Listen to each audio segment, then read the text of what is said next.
Boom. We are live. Oh, Woo! Snap, son. Yes. Hello, everyone, and welcome to Anime Club After Dark, the podcast that delves into all things, and we deliver. This ain't DiGiorno, it's delivery. I fucked that one up, didn't I? The podcast that delves into all things anime, manga, and otaku culture related. I'm your host, Alex, and joining me tonight, we have our poser extraordinaire, Natai. Nice job, dickhead. Damn. Listen, how many episodes in are we to this whole fucking, like, 300 and some episodes? I still get it wrong sometimes. Even 300 episodes or so? Hold on, I'll tell you in just a second. Let me look it up. Oh, no, there we go. No, because SoundCloud, yeah, oh, yes. Oh, shit. I also have that playing in the background. That probably isn't a good idea. We have a total of 319 tracks on SoundCloud. So, yeah, we're over 300 episodes. Nice. Yeah. Damn. Good job, yo. I forget how many numbered episodes we're up to. 160. We're up to 160 numbered episodes. Nice. Anyway, so yeah, we also have joining us again. This is the second time you've been on our podcast. We have Burger from the Geeks in the City podcast, who is right below me. Yeah. It has been a minute. In fact, in that time, this is the second time we've talked since then. Like, you didn't write me throughout the month. And it's like, hey, how you doing?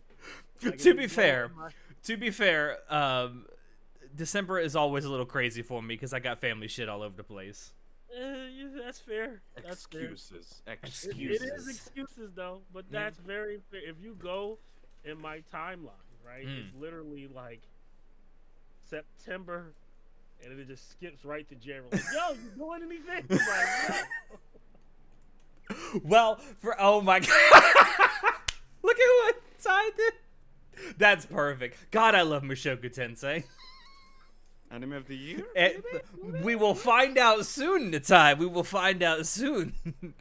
But yeah, we're here to do a WTF, our WTF for January. We didn't do one for December. I am very, very sorry about that. We all kind of got real busy. But it's the most wonderful time of the it year. is the most wonderful time of the. Oh, here we go. Everyone. There we go. There we go. Perfection. I would change mine, but every single time I do it, I don't know if it's because of the shirt I'm wearing or what, it fucks up and it like makes my head just appear. I don't say anything wrong with that. I see many things wrong with that, Natai. dude, lose the shirt. That's the obvious. Yeah, lose the shirt, dude. TOS. Bathtub stream, I'm telling you. Hot tub. I need to get a hot tub in here. Oh, you got a giant coffee mug too. So do I. It's a mug I bought in Krakow, in Poland. I got mine at this is from Wild Bill's craft soda at Otakon. It's water, though. It's not coffee. Yeah, there we go. There you go. A Tanjiro bottle of water. Tanjiro is upset about your bottle of water. I wouldn't be surprised if they're selling Tanjiro-themed bottle of water. I wouldn't be surprised at all. Aniplex, but I milk that. Yeah, Aniplex, please milk that shit. I need merch.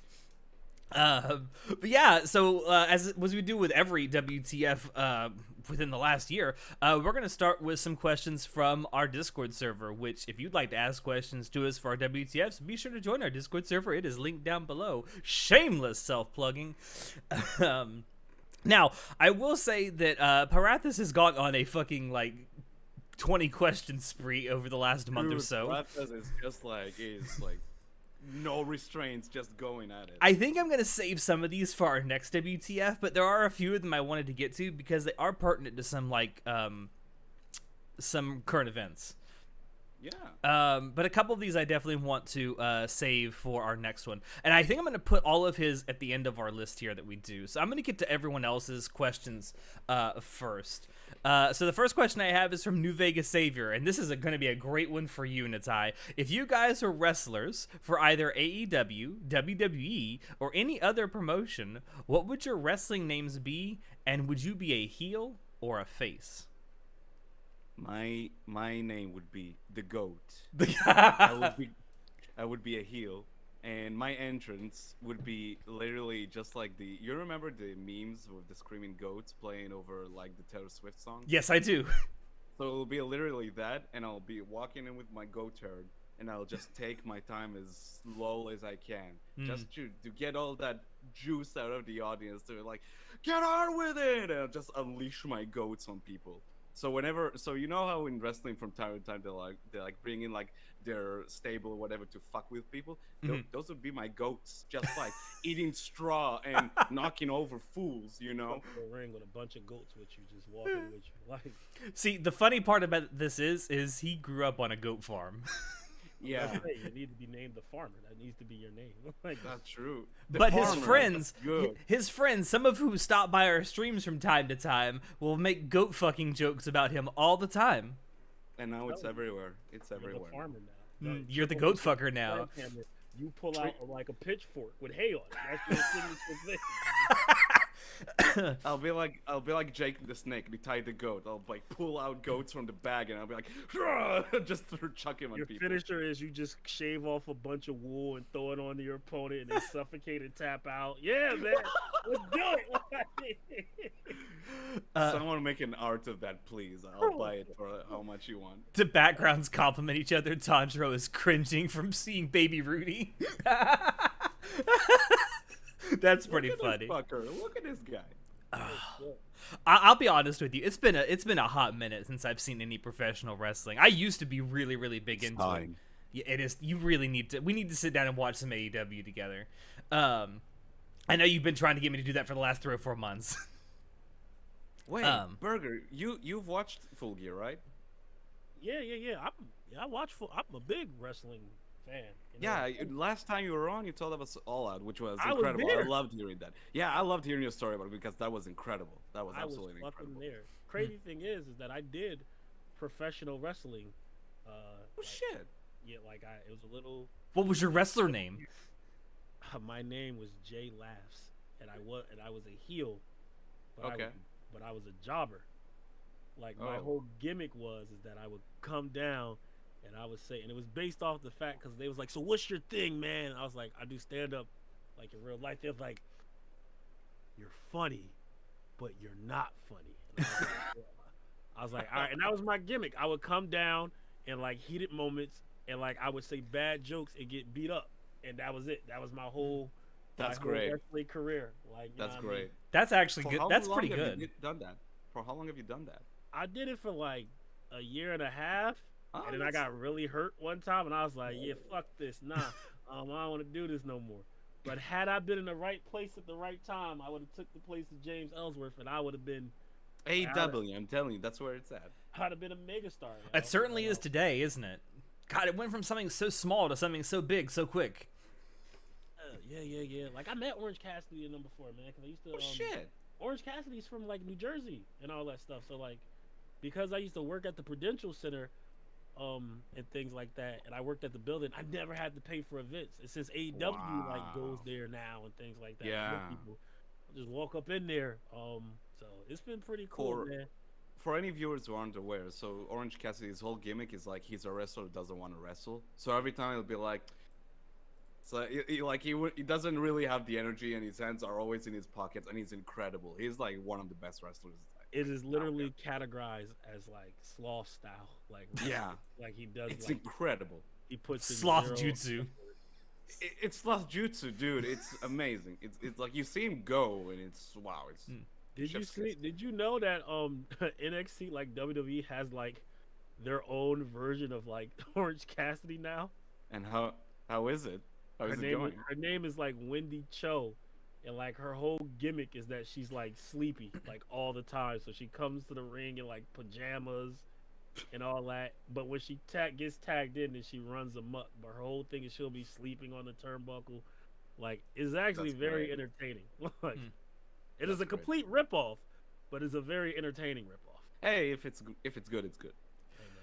I gotta say that if I were a wrestler, I think my wrestling name would have to be the Lolicon, right? It would have to be. Right?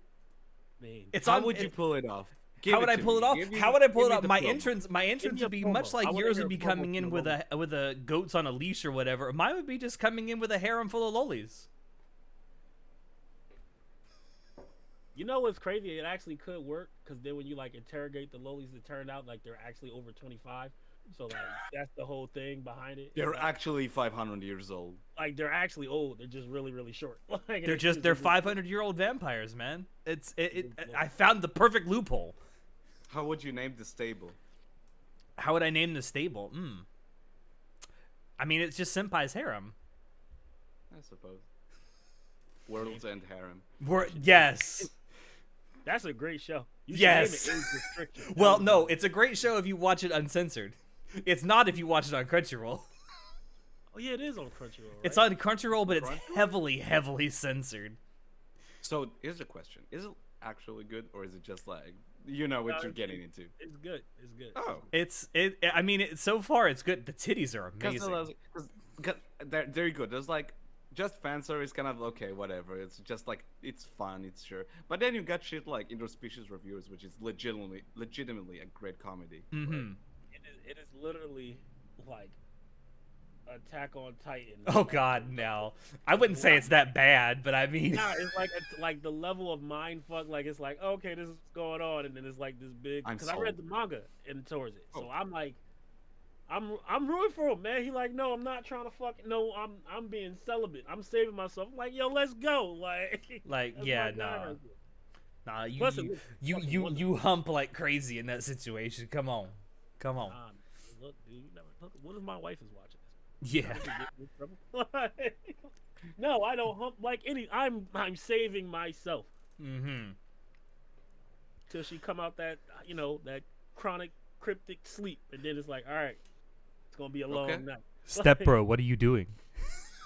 and then people are like, hey, do you tell your mother about the podcast? I'm like, yeah. Yeah, no. It, but yeah. People are like, do you tell your family about this? Yeah, no. Yeah. People at work are like, oh, you have a podcast. I'd love to listen to that. I'm like, well, do you? Well, do you? No, you don't. All right. Next question comes from Class Ulysses, and this is actually this actually kind of what's the word I'm looking for? You know what? This is related to a question that Parathis asked. So I'm going to ask both of these questions. So Classy Ulysses asks, manga and light novels versus comics. What are the pros and cons between the two, and which do you prefer? And then Parathis, kind of on the back of that, asks, why do you think manga sales are beating Marvel and DC Comics? Ooh, okay. So the second half, I think it's just lately more and more people are watching anime. Therefore, more and more people are consuming manga. I mean, the biggest example of that is Demon Slayer. Like, the show blew up, and people went back and bought the earlier volumes, like in droves. It's crazy how it blew up. And I think it's just more available than like before. Let's be honest. Like, manga is much more available than it used to be. I think that also has like something to do with that. And the audience is increasing because more time goes on, more people are exposed to anime. Mm-hmm. At least that's for the second half. As for the first half, I don't read almost any light novels or manga. I'm very, very particular about what I read. Literally, like, the only manga I truly read is Berserk, because you watch the '97 anime, it's incredible. Then you get to the end, it's like, oh no, I guess now I have to read it because it's that good. And then Mira dies, and you're like, well, fuck. Yeah, it's like, oh, fuck it, I'll never get this incredible thing again. I swear I should really stop talking about people, especially older people, because you're gonna kill a Rocky, dude. I don't want to hear you mention his name once. Literally a week, a single week before he died, I made a joke on our podcast. It's like, he's gonna die before he ever finishes that, and then he turns around a week later and dies, and I'm like, oh no. So it's your fault. It is. Yeah, it's Alex's fault. And the funny thing is, and we're gonna talk about this in a minute because it's one of the things that I definitely wanted to talk about today, is that back at the end of November last year, I went and made a scheduled post for our Twitter page because I found out that Betty White was actually in an anime once. And I went ahead and made a birthday post for her, and I thought to myself as I saved it, I'm like, ooh, I really hope she lives to this, I'm gonna look like an asshole. And God, didn't she died on New Year's Eve.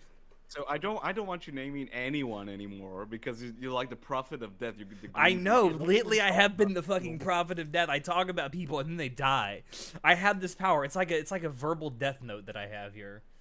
Just don't say nothing to anyone ever again. Yeah, never mention anyone's name ever again. I do have an answer, I think, for well, personally, like lately, certainly I prefer manga and light novels to comics because comics have sucked recently.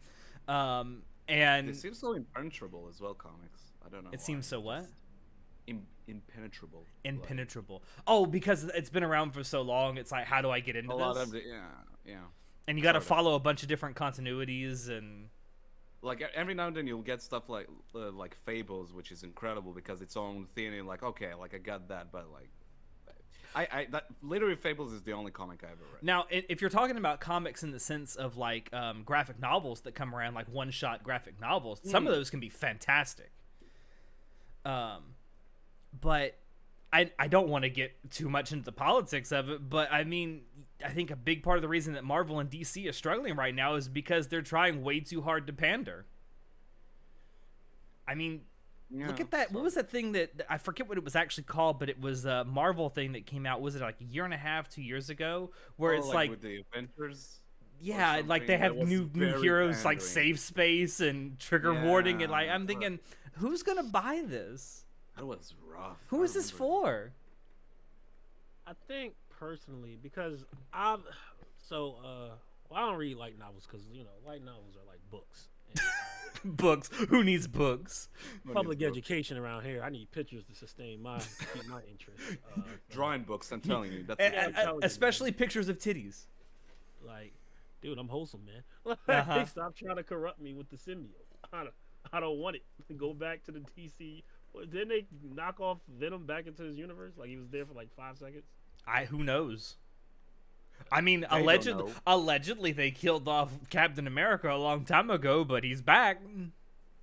Sure. I mean, so the reason why I do think that manga is more like easily like acceptable. Like comics are changing because they're doing like, they're like there's a comic right now that's like it's DC. So it's the Justice League like teaming up with the cast from Ruby. I'm like, what the hell? What the fuck? Yo, it's like legit. Like, Is it a series or is it a one-off thing? It's like 16 issues, man. Oh, Jesus Christ! It's a whole story. Dude, Batman. That's the bottom of the barrel. That's not even the barrel. That's the ground beneath it. Fuck. I mean, but that's the thing, right? They're trying new things. Like Batman teamed up with the Teenage Mutant Ninja Turtles a couple times. But I think that sounds cool though. I mean, it is, because Shredder was whooping Batman's ass. I was like, oh, damn. Like, he was giving that man the business. New Warriors. Thank you, Orchid War. That's the name of the Marvel thing with the shitty new heroes. New Warriors. I think the thing at the end of the day is that comics have this bad tendency to, like, keep clinging on to the same people. Like, keep rebooting constantly. Like, they'll have a storyline that's like, all right, then now's the new 52 or DC Metal. Do you think it's because of a lack of creativity? I don't know. It's just like, I think it's the fact that, hey, this formula works. And since we know it'll work, we're just going to keep doing this.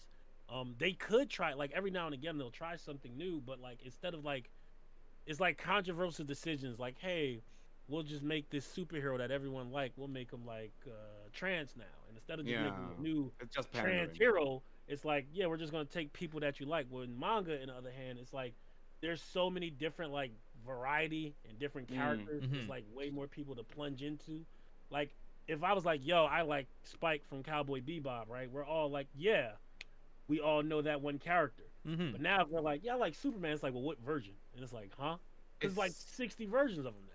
So it's like, yeah, it's like how many Robins have there been at this point? It's like in the West, it's like they're very reliant on like these big, like bigger than life icons that have been around for like what, over 70 years, right? And they're sort of afraid to let that go. Yeah. Because honestly, like Batman comics, like they're big, like more so than maybe something that's not as known.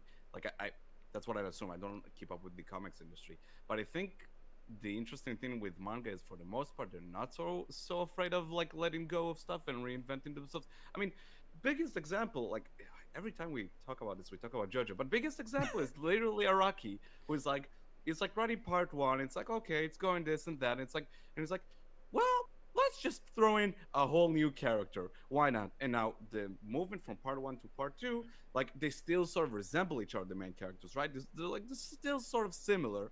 But then from part three onward, he just completely ditches the designs and starts something new and builds on top of whatever came before, which is amazing. Like it's really cool, and it's very inspiring to see like someone who's like not trying to who's not shackled by like his previous successful idea. Right. He's like, let's try something new. I look at everything and I compare it to comedy, right? You have to look at it from a standpoint of, hey, you have a set of jokes and they work. They're really, really funny and they're really, really good. And as long as new people are hearing those jokes, you'll continue to get fans. But eventually, everybody will hear that and it won't be as good. They'll be classic, yeah, but like they're not as good versus this new person who's always making new material. And some of it is good, some of it is bad. The world that time I got reincarnated with my smartphone, that's pretty bad. But it's something new, right? And in that material or in this like set of jokes that I'm gonna say, you'll probably find one thing that you like. So I think that's the biggest difference personally. So from your perspective, is like coming from comedy, is there someone in that industry that's like inspiring to you in that way, where he always like keeps himself fresh and he doesn't cling on to like previous successes that he has? Like, is there anyone in particular that comes to mind? In the comedy world? Yeah, in the comedy world. Yeah, man, there's a lot of people, dude. Like, I know it's like kind of like, it's not hypocrite. Like Kevin Hart is kind of like doing that in a sense where it's like he's he's inventing something new all the time, right? Like I have my own he has his own network and things like that. Like not all the stuff he does is 100% funny or good, but he's always like doing new things. Like, he's also started taking on a couple of dramatic roles too in movies. Yeah. I can respect that. You know what I mean? Jay Farrell is one of them people that I really appreciate and things like that. But then there's some people who are really, really good. Like George Lopez is really funny, but he has a certain style of comedy that you have come to expect from him, and it's only in that realm. Like only in that realm. I've never seen him do anything else. He might do a Tonight Show every now and again, but you know, it's interesting in a sense. He says like, the word. George Lopez says the word "chingon" funnier than anyone I've ever heard say it. That is very true. Nah, chingon. One person that comes to mind, for me at least, like I don't watch that much comedy. Like every now and then, I like watch something that catches my eye. But like Bo Burnham is the guy that like, especially since his last special, that was like really, really cool. How we like with Bo Burnham, you sort of expect that sort of nonsense comedy to some extent, but then he like brings it to a whole nother level with like the way he produces stuff himself and writes everything himself and sort of like does like really interesting things, but very much by himself. It's really cool. Yeah, absolutely. There's a lot of people out there who was like, you know, Robin Williams was very much like that. You know, like he was always doing stuff new, and then he did stand-up comedy and things like that. He got to start with Mork and Mindy, and that was a funny show. And then he did dramatic ass roles, which was like really like Good Will Hunting. Go watch Good Will Hunting. Yeah. That is so good. John Mulaney is a good example of someone who I would be like, man, like you're a lot funnier because, you know, he does these stand-up comedy routines and like they're like sometimes very dry, and then he's in like Into the Spider-Verse as like the Spider Porker. Peter Porker. It's like, damn, he killed it. What was who played Noir Spider-Man? Oh, Nicolas Cage. Another person. He nailed very it. out of pocket. I was like, what the hell? Are any of you gonna watch the Nicolas Cage movie about Nicolas Cage that's coming out soon? There's literally a Nicolas Cage movie about Nicolas Cage coming out, and it's like anyone else doing it, I would think it was the most self-aggrandizing shit ever. But I know he's just gonna make fun of himself for 90 minutes. Down for it. Nick Cage is incredible. Like, I love how he's someone that's not afraid to make fun of himself, and I love it. Take chances. He has no shame. No, not at all. Take fucking chances. Let's see. DC, I guess this is in reference to weird crossovers. DC has some weird ones like Justice League and Power Rangers, Green Lantern. I knew about the Green Lantern and Star Trek crossover, which was terrible, by the way. And one of my favorite comedians is John Panette. Oh, John Panette. Wow. He's not alive anymore, is he? John Panette? Yeah, is he still alive? I don't remember. Can you stop killing people, please? I know. I said his name. If he's not dead, he's gonna die soon. No, shut up. Cause Shut up. John Panette died like long ago. Like, I thought so. He was. I remember it was funny. It was like, I think it was like 2015 or 2014. Yeah, it was a while ago. It was in the back of my mind. It's like I thought I heard about him dying. But yeah, his comedy was funny. I mean, yeah, John Panette, Ralphie May, like they were like it was really funny, man. Thick boys, man. They were the thick boys of comedy. It's man. always the fat people that are the funniest. Like, man, my boy Gabriel Iglesias, don't you ever Gabriel say anything Iglesias. about that, man. The floof. The fluffy. Don't even mention his moniker. You're going to say Fluffy, and he's gonna get caught up in a scandal. So don't even mention him. Just No.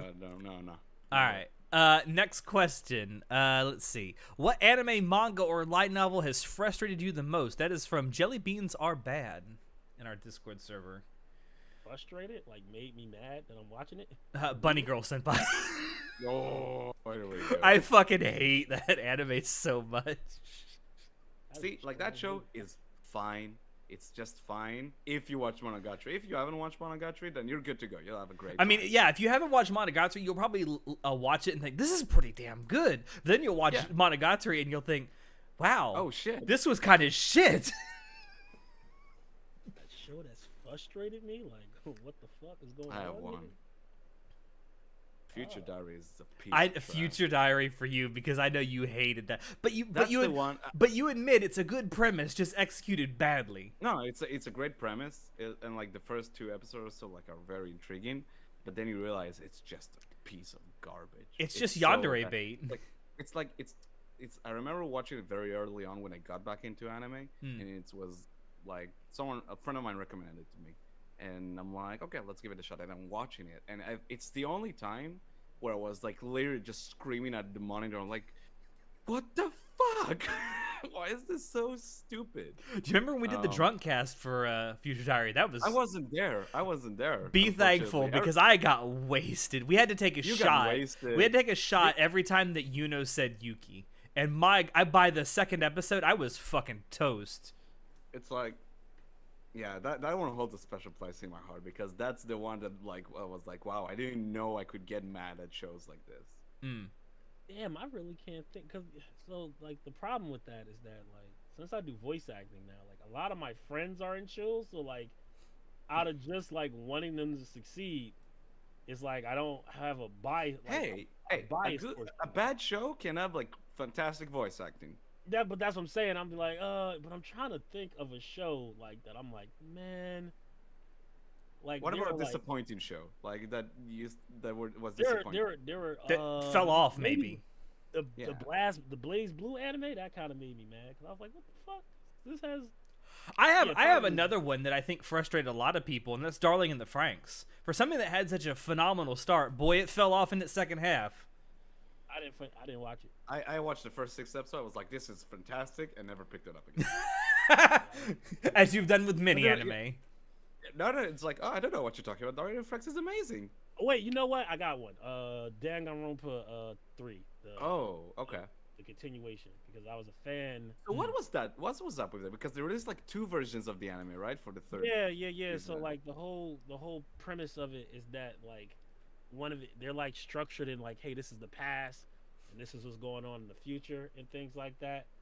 And like I played the games heavily, so I followed like all the storylines and I was like, what the fuck is going, like this is stupid. And then so I think that frustrated me because I was very much like, yeah, I'll go with that. Great character designs from the little I've seen. I like the designs. Yeah, their characters designs are on point, but the choices they made of killing people off, I was like, man, this is stupid. This is. All right. I guess I'll move on to the next question then.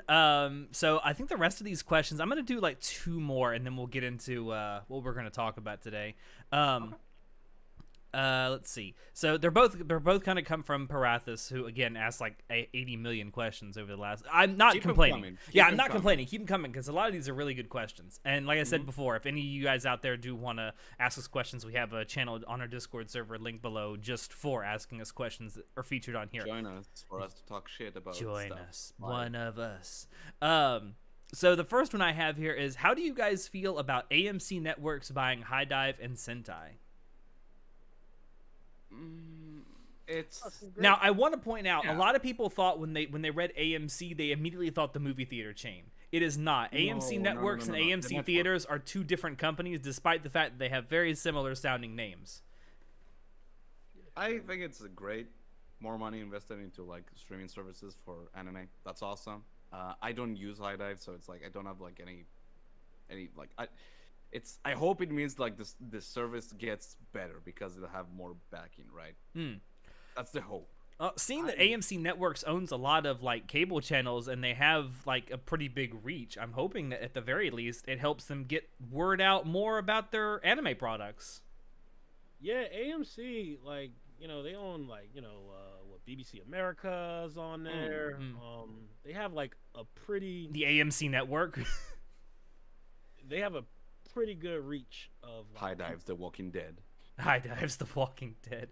No, don't kill that show any more than it already has been killed by itself. But I think it's great. I'll tell you why I think it's great. Personally, because their headquarters is in like New York, right? So that gives more opportunities for people who want to work on anime and things like that. That's going to open up more studios and things for people to work on shows. Because if you have a network there, they're going to host a lot of the things there. Networks around, studios around that's going to build. So that's going to open up more like gates for voice actors and things like that. And like I keep saying this, the more anime becomes mainstream, the better. Because it's not like they're going to be like, hey, change up what you're doing. It's just, hey, we're going to host your show. It's like when Peacock bought WWE, right? Like everyone was mad at first because it was like, oh, what the fuck, we don't want to do that. But since they've joined, they've reached a bigger audience. And now, you know, Peacock is pretty dope because it has Everybody Hates Chris. So I was subscribed already. So now I can get everything in one place. So I just eventually, like, well, go ahead. It's just like, sorry to cut you off. It's like the thing that like sort of like I think it's great. I think it's great to just have more money in like put in the industry. Hopefully it makes for like a better product. But the problem that remains is like I don't know what the fuck is gonna happen with the anime industry. I don't know when it's gonna blow up over itself with like how it's treating animators. Like that's the issue that like I honestly don't know how it can last.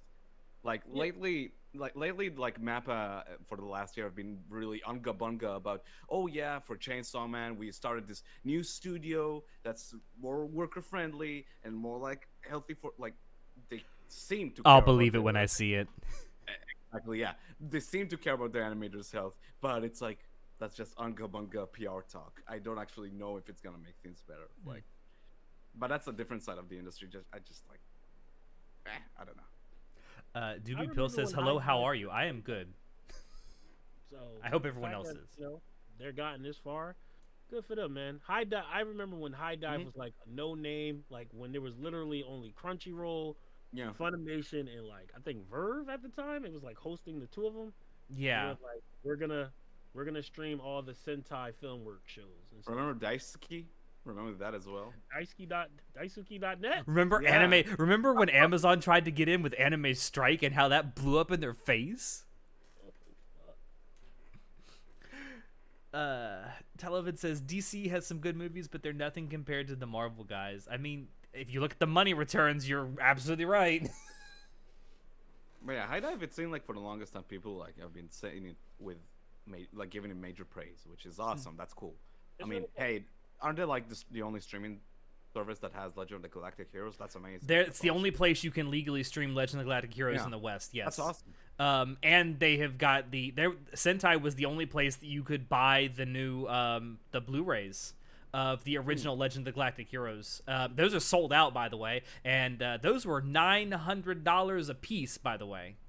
Oh shit! And really? Even at $900, that was the cheapest per episode Blu-ray release that Sentai has ever made.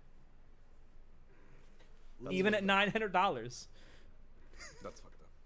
The more these companies support these things, the more we'll have. Like, I think it's cool that it'd be cooler when I was a kid. But the fact that like a My Hero Academia movie is in theaters, even at selected theaters, we'll have more of that. You know what I mean? Yeah. So, I mean, if you look at 2020, I mean the most profitable movie in 2020 was the Demon Slayer movie. Now, granted, there were some factors beyond its control that helped it get to that point. An unspecified virus from an unspecified location.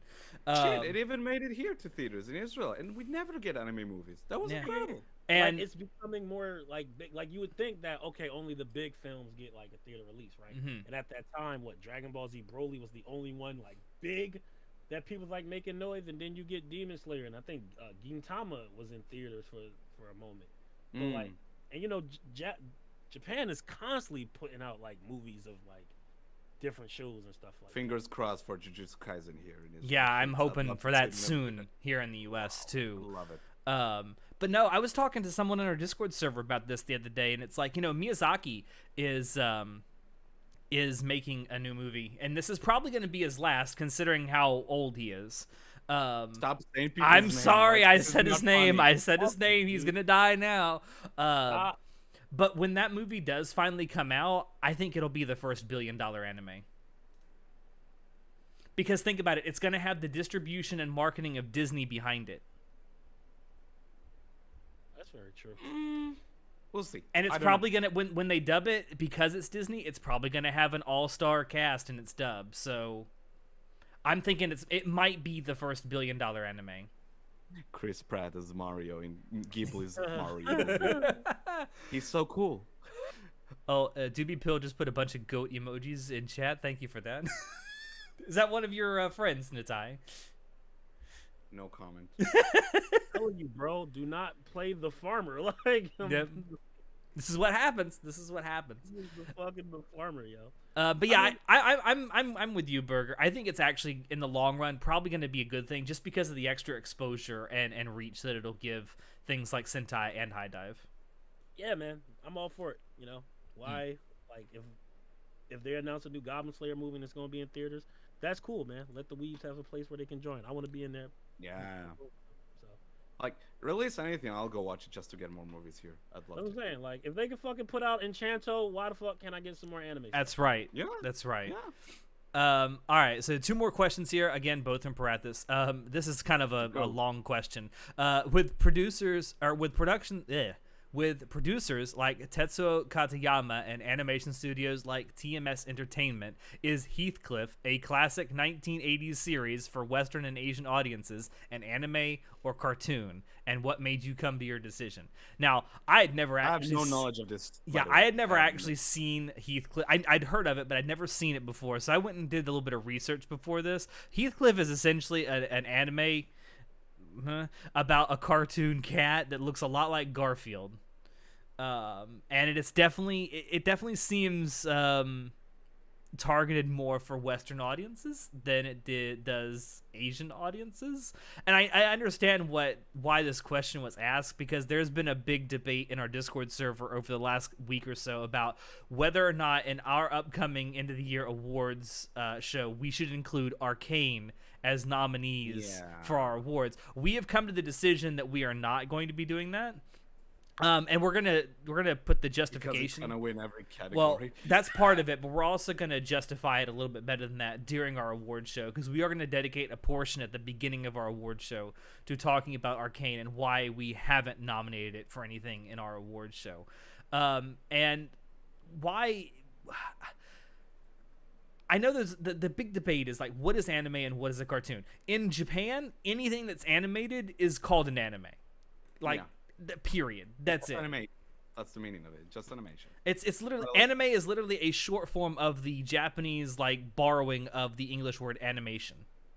But then you have like examples of like Avatar: The Last Airbender, which is totally an anime. Like it is an anime. It's like the anime aesthetic to a T.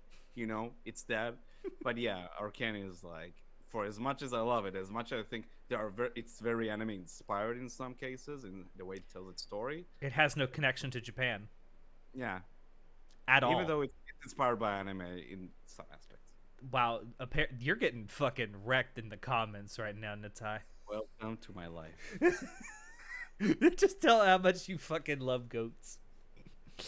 Yeah. So, do you agree with that, Burger? Like, is anime just animation that happens to have some kind of a Japanese connection?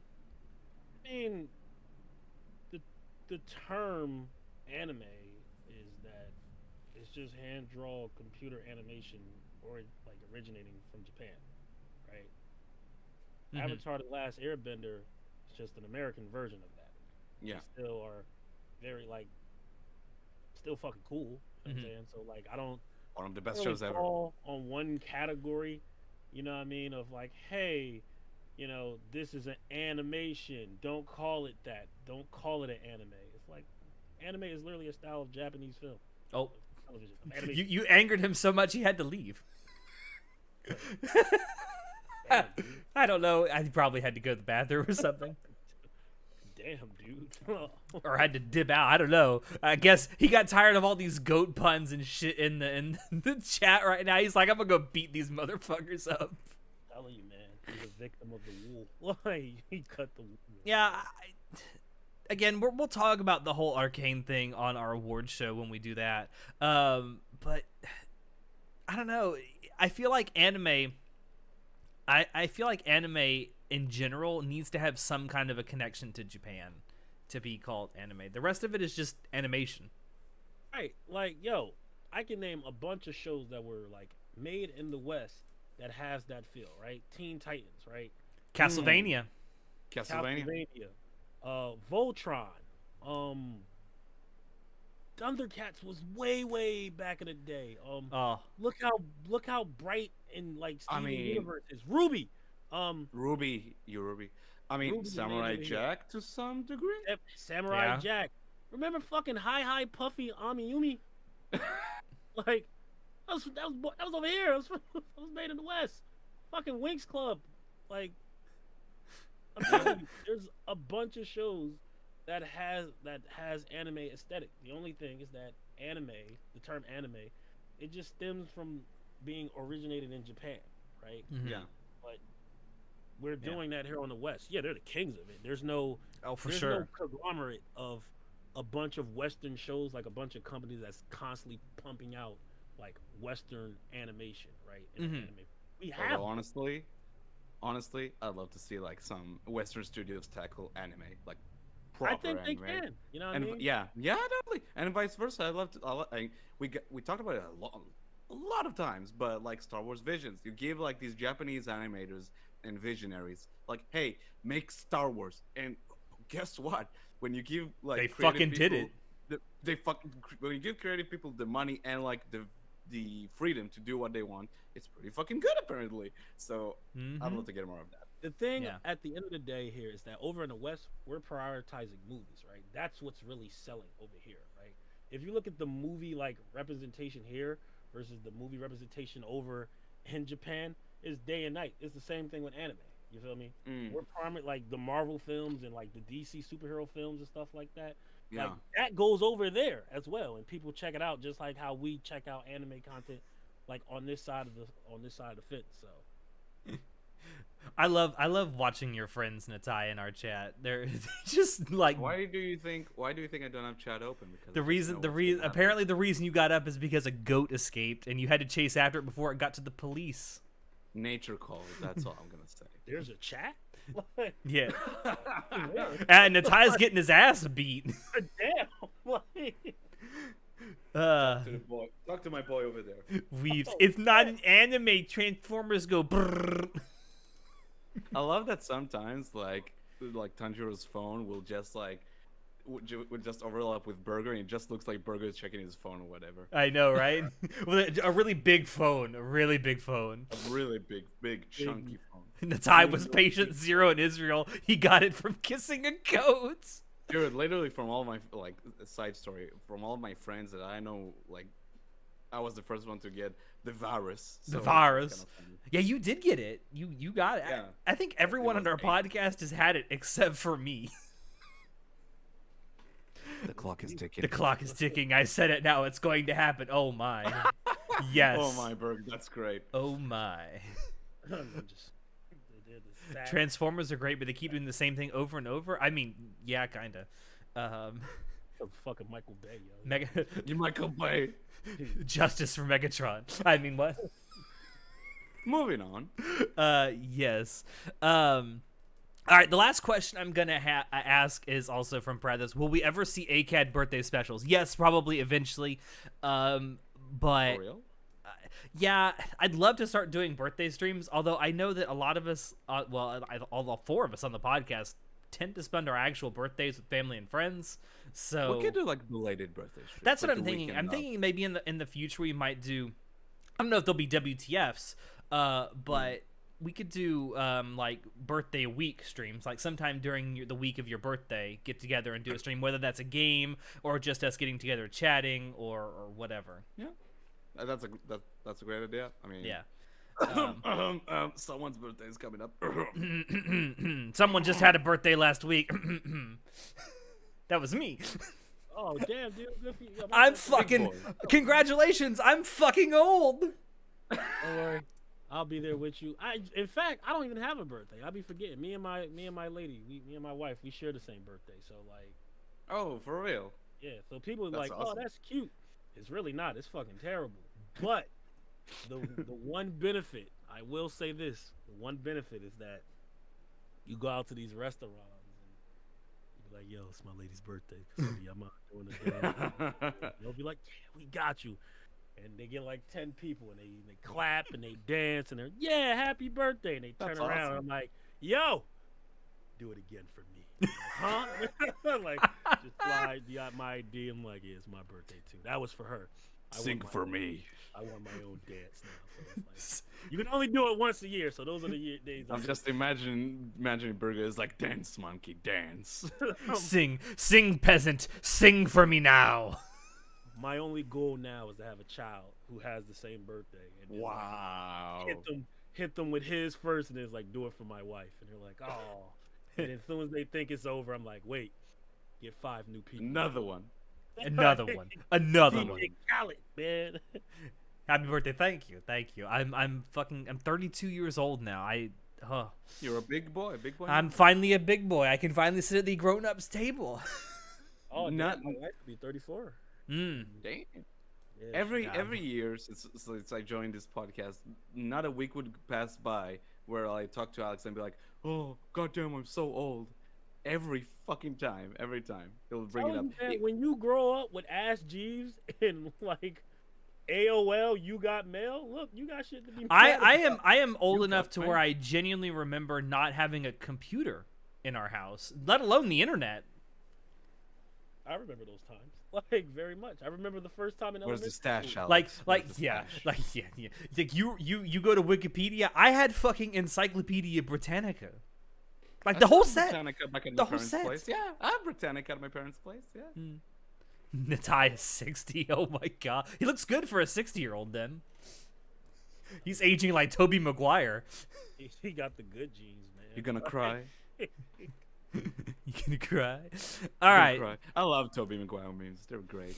All right, so let's get into actually what we're going to be talking about. So normally this is the part of the WTF where I would do the Simp Report. I'm going to forgo that this time simply because we do have some stuff to get to, and I really haven't simped that much over the last couple months. So Disappointing. hey, I want to report. listen, Christmas really fucks you over your finances, man. It really does. Happy birthday to Risu as well. Yes, happy birthday to Speaking of Risu. Simp. Hers was last week. And I do want to start off with obviously some sad stuff. I don't want to spend too much time on this because it is sad, and I like to keep our WTFs kind of light and airy. But yeah, as I mentioned before, we lost Betty White on New Year's Eve, 2021. In the last week, well, in the first week and a half of Just to make sure 2021 was shit as hell. Just Yeah. to make sure. Yeah. It was that shit. But like from New Year's Eve to like the first week and a half of 2022, we lost Betty White, Sidney Poitier, and Bob Saget. Like, holy shit. Now Betty White and Sidney Poitier were very old. They were both in their 90s. So I mean, fair enough. Yeah. Bob Saget was in his 60s. What was the cause of death? Do we know? I don't think they've released an official cause of death for Bob Saget yet. Betty White had a stroke a few days before she died, so that's probably what did it for her. Sidney Poitier was just fucking old. He was 96 years old and could barely get around anymore. So, I mean, his body probably just gave out. Yeah.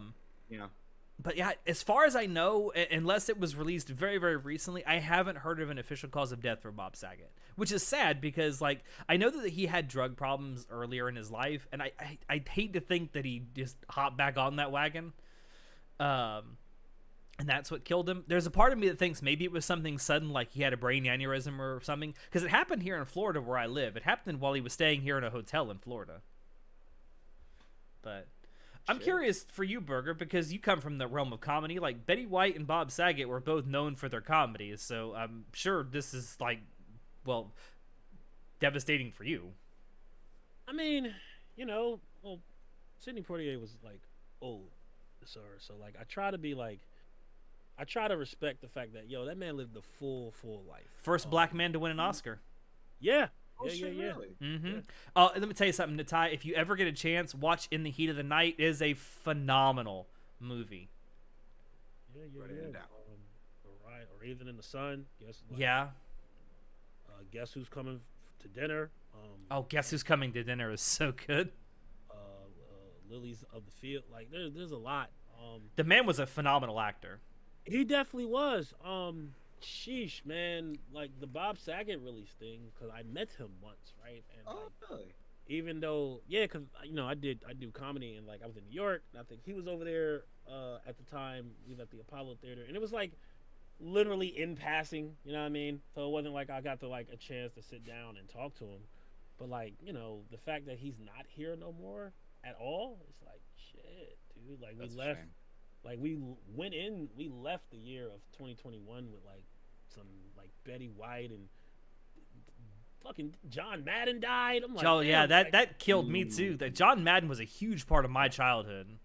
I got John Madden 1994 football for the Sega Genesis with the cover still on it, and it started off with saying, "Hi, I'm John Madden, and welcome to NFL football." Like, so as a non-American, what made John Madden such an icon? Like, so John Madden, I know that name.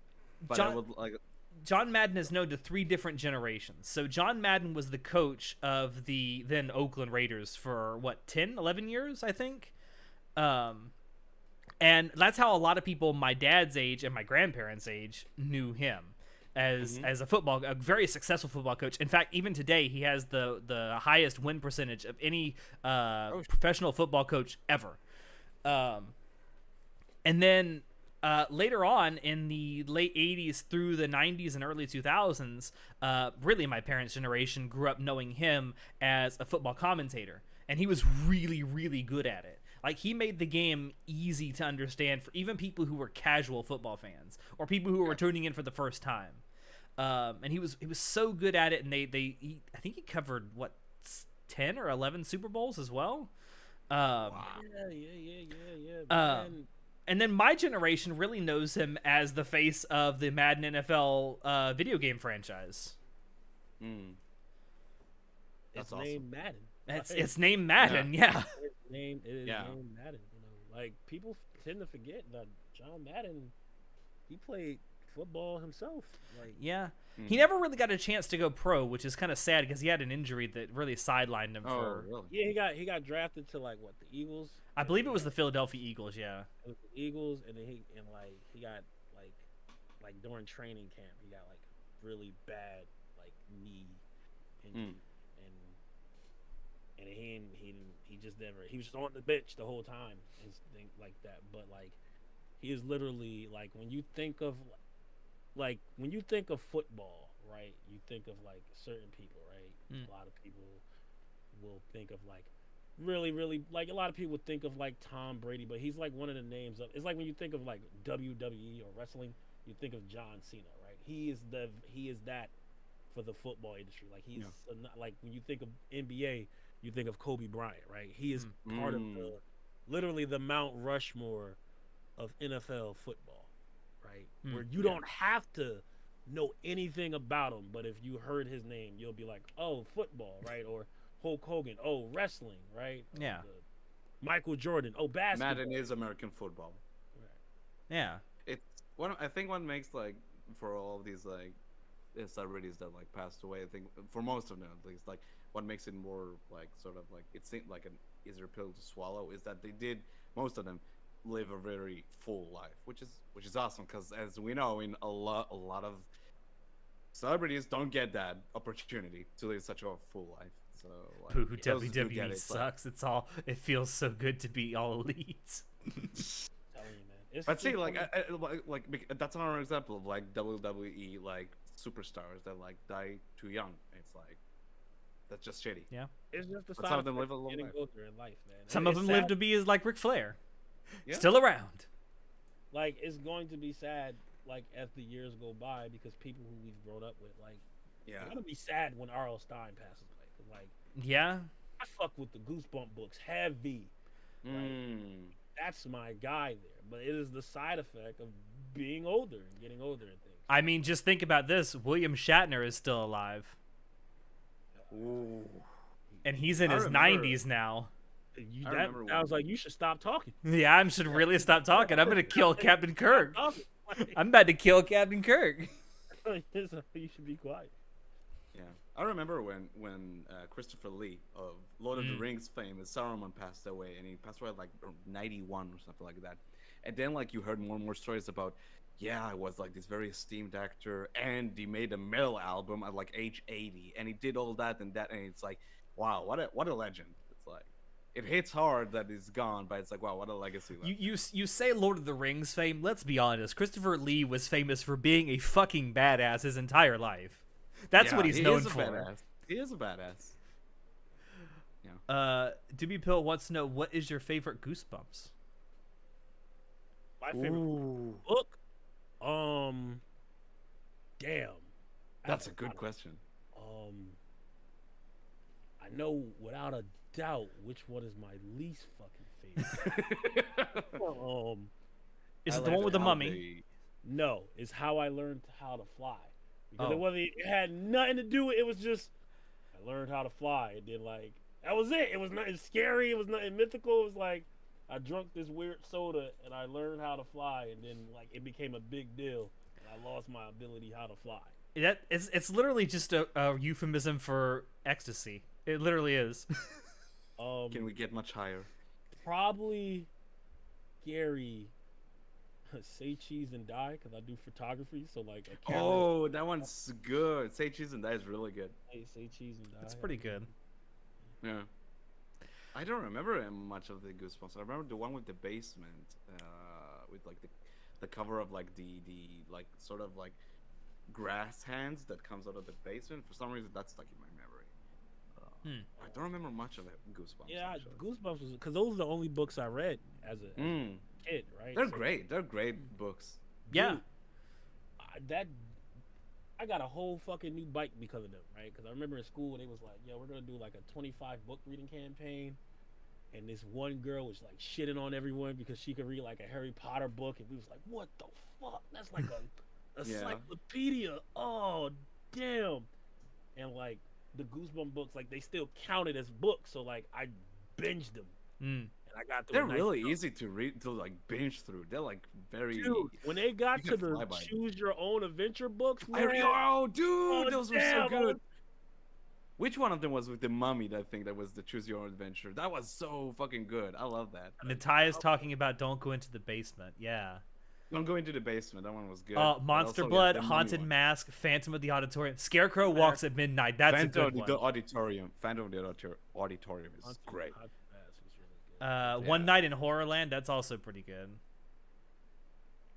Good shit, man. I didn't think about Man. Goosebumps. And he's up there in age now too. R.L. Stein. Stop, Easy. stop talking. I gotta about stop it. saying people's names. Stop talking. Yeah, I'm it's gonna just. send Rudy after you, son of a bitch. But getting back to what I mentioned before, like Betty White, like what a fucking life she lived, right? Like holy Yeah. shit. I don't know. Someone said it, and on Twitter of all places, the toxic cesspool that it is, said, imagine living to be 99 years old and the entire country that you live in collectively agreeing that it wasn't long enough. That's good. That's how you know you lived a really, really good life. So she her rise to fame was I don't know because I don't know much about Betty White except knowing. Well, her. let me spell Golden it out Girls for you. was like her big thing. That wasn't her first big breakout, but that was what made her famous to my generation. Gotcha. She's been in, or she had been in show business since 1939. Wow. And she was working up until like a few months before she died. So that's amazing. Yeah. 70 80-year run in show business. The longest anyone's ever worked in Hollywood. Ever. Good on her. Good on her. Damn. Really. 1920. Isn't Clint Eastwood also up there in terms of like that? How many years you're? Yeah, and I'm not gonna say his name. I'm not gonna say it. Shut up! Shut up! But yeah, she actually got her start in radio way back in the day. But she also was the first woman, I do believe, to actually have a daily, or not daily, I think it was actually weekly. No, it was daily. A daily talk show, the Betty White Show.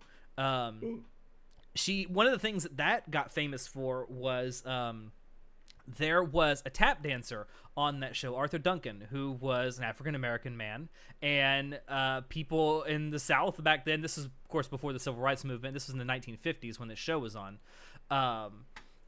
boycotted it and said that they were giving a African-American too much screen time because she really loved Arthur Duncan's tap dancing. So I think she had him on like 2 or 3 times, and people were saying like, you're giving this person way too much screen time, blah blah blah blah. And her response was, "I'm sorry, live with it."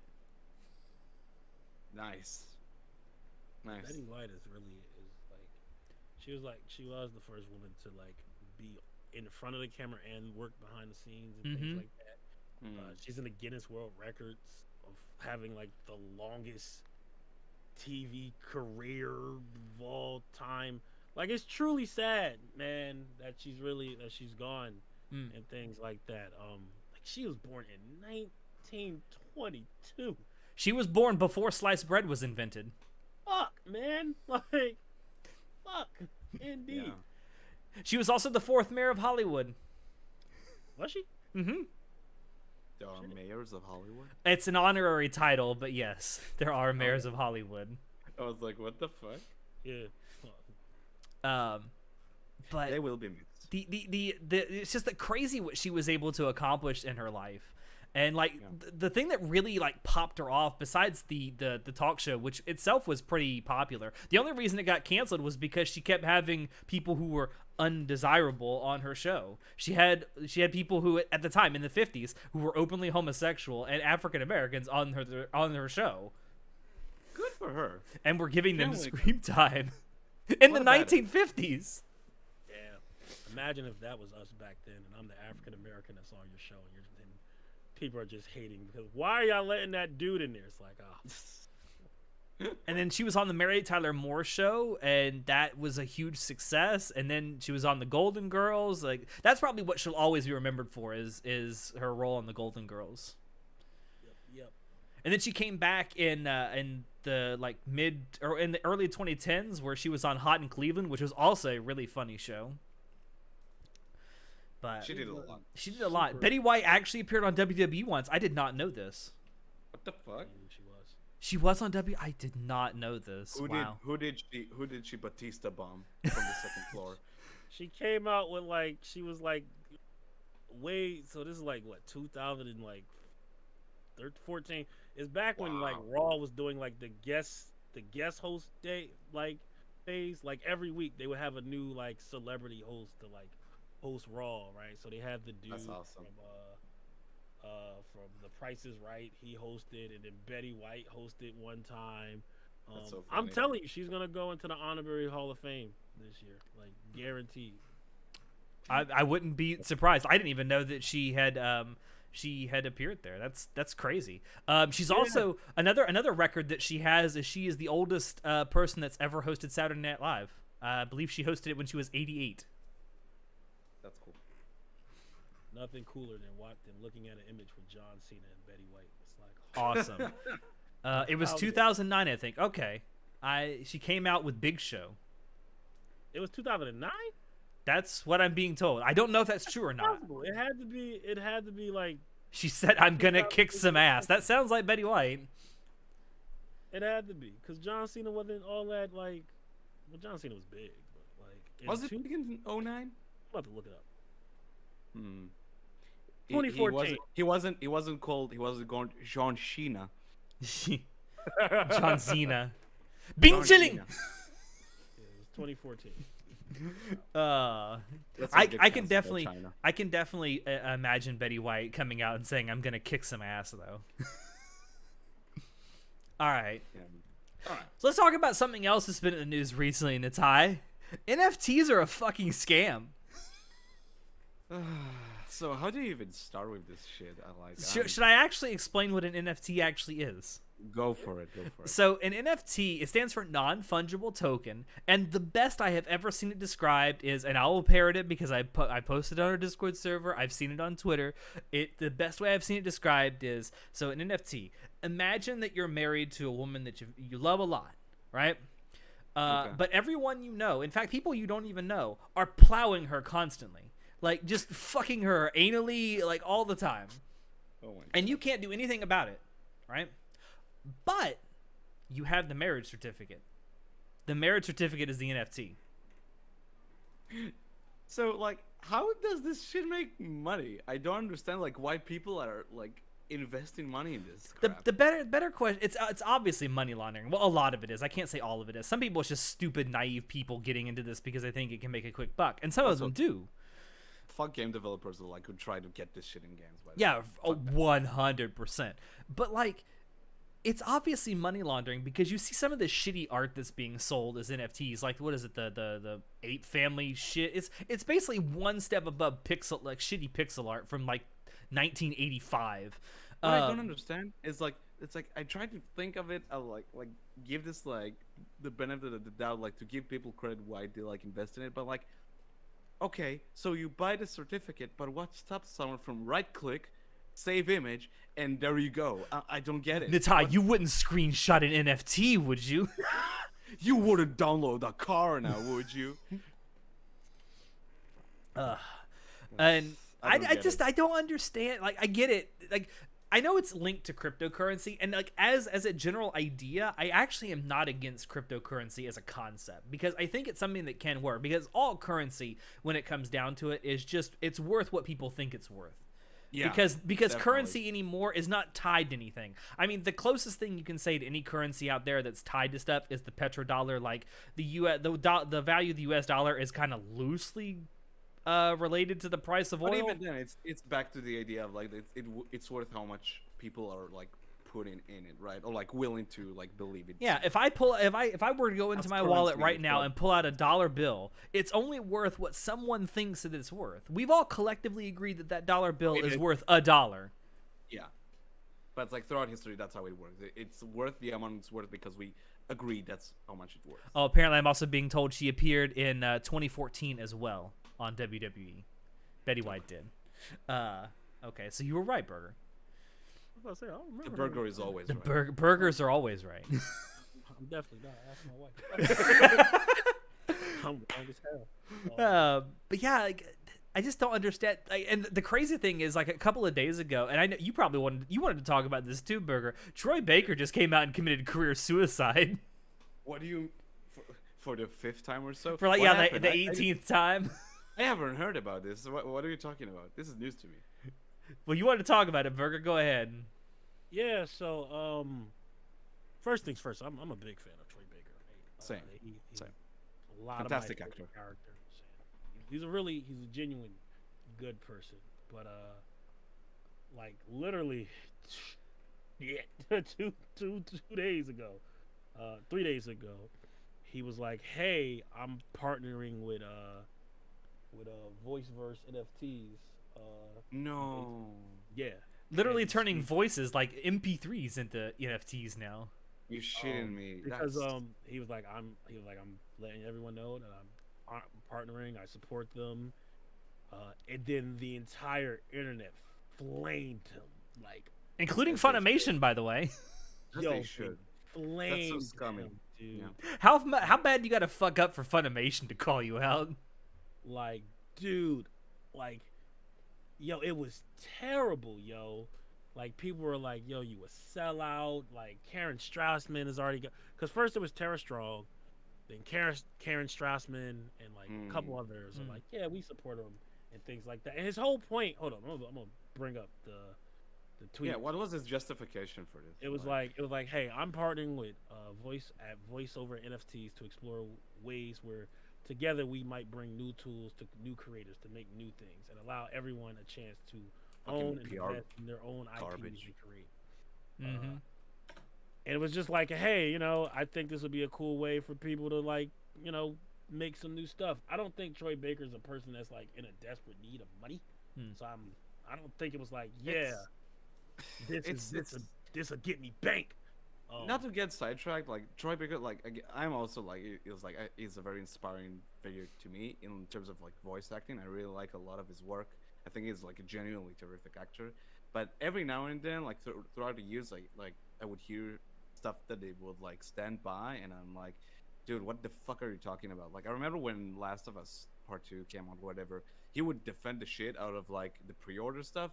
Like talking about how no pre-orders are actually good. It's like developers need that money when in reality it's like no consumer is like obligated to give money to a product that isn't even finished yet. Yeah, it's like it was very weird how he went about it. Like very like sort of like beat all justice about it. Like it was weird.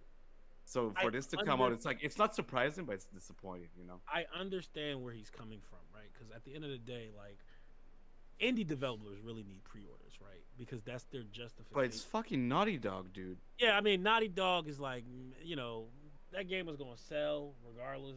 But no matter what, you know, it's just the way he goes about it. It just seems so like PR, sort of scummy, sort of like condescending. It doesn't seem like it's something that an actual human being would say.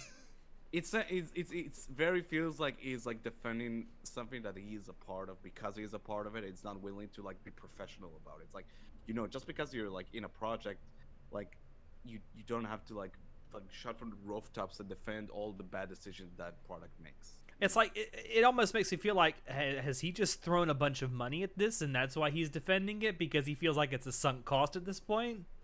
Well, it honestly, like literally, like here's the thing about it, right? He was like, "Yo, I'm partnered with him." They flamed him, and he was like, "You know what? I apologize. I thought I was doing something, you know." He was like, I thought it was a good idea, but you know what? I see my rights. I see where I went wrong at.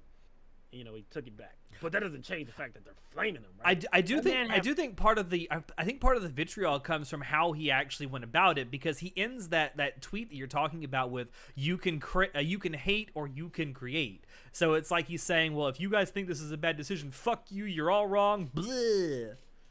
I mean, once again, it's a weird thing. Like, I understand. Like, here's the thing.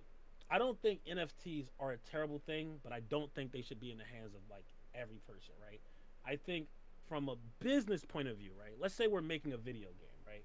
It costs money to bring voiceover. It takes time and things like that. If you can make a demo, like a production demo of like a video game, and it's like, hey, these are the voices simulated. We have the people we're going to use. We're going to pay them regardless. But this is just so we can get more tests out, so we can run it faster and things like that.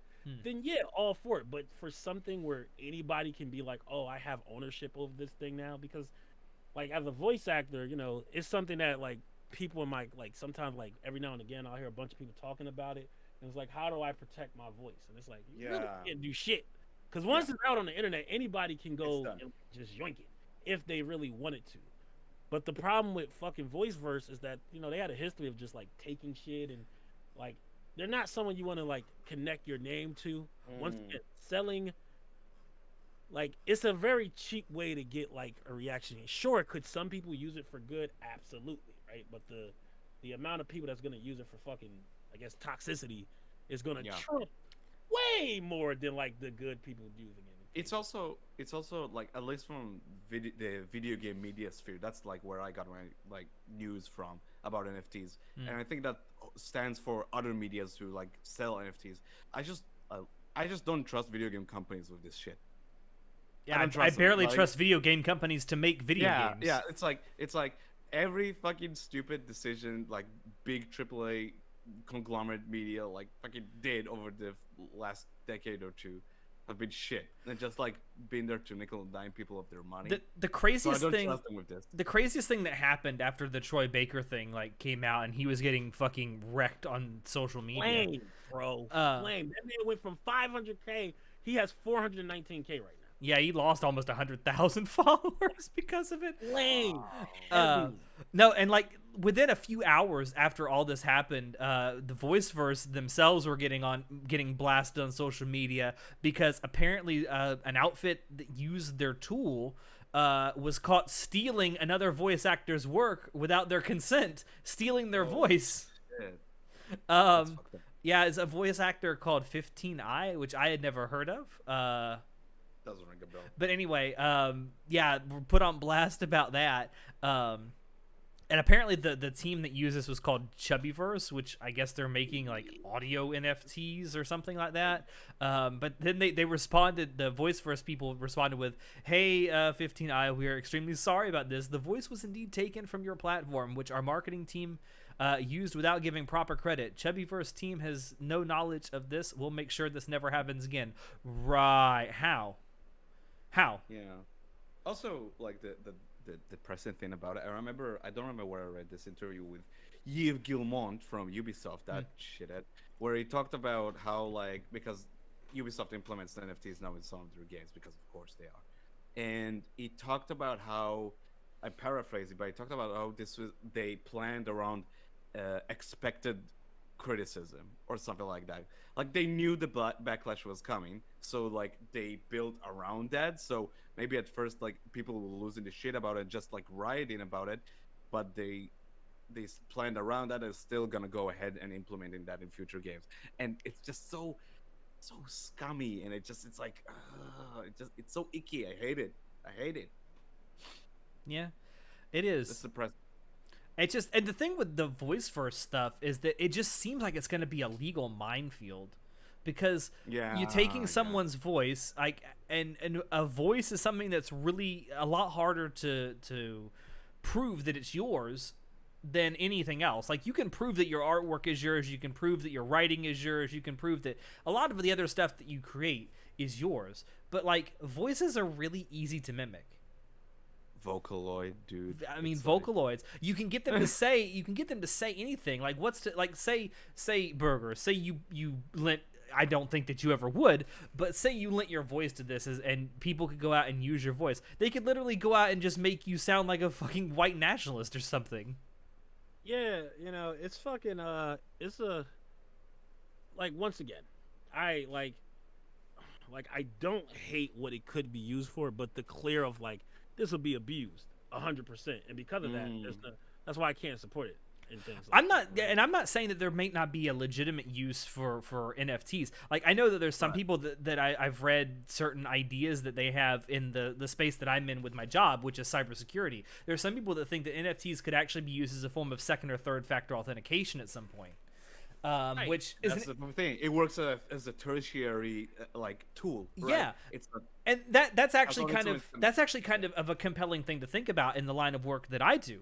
But as a way of like copywriting something or claiming ownership of a work of art, I just don't think that's ever going to work.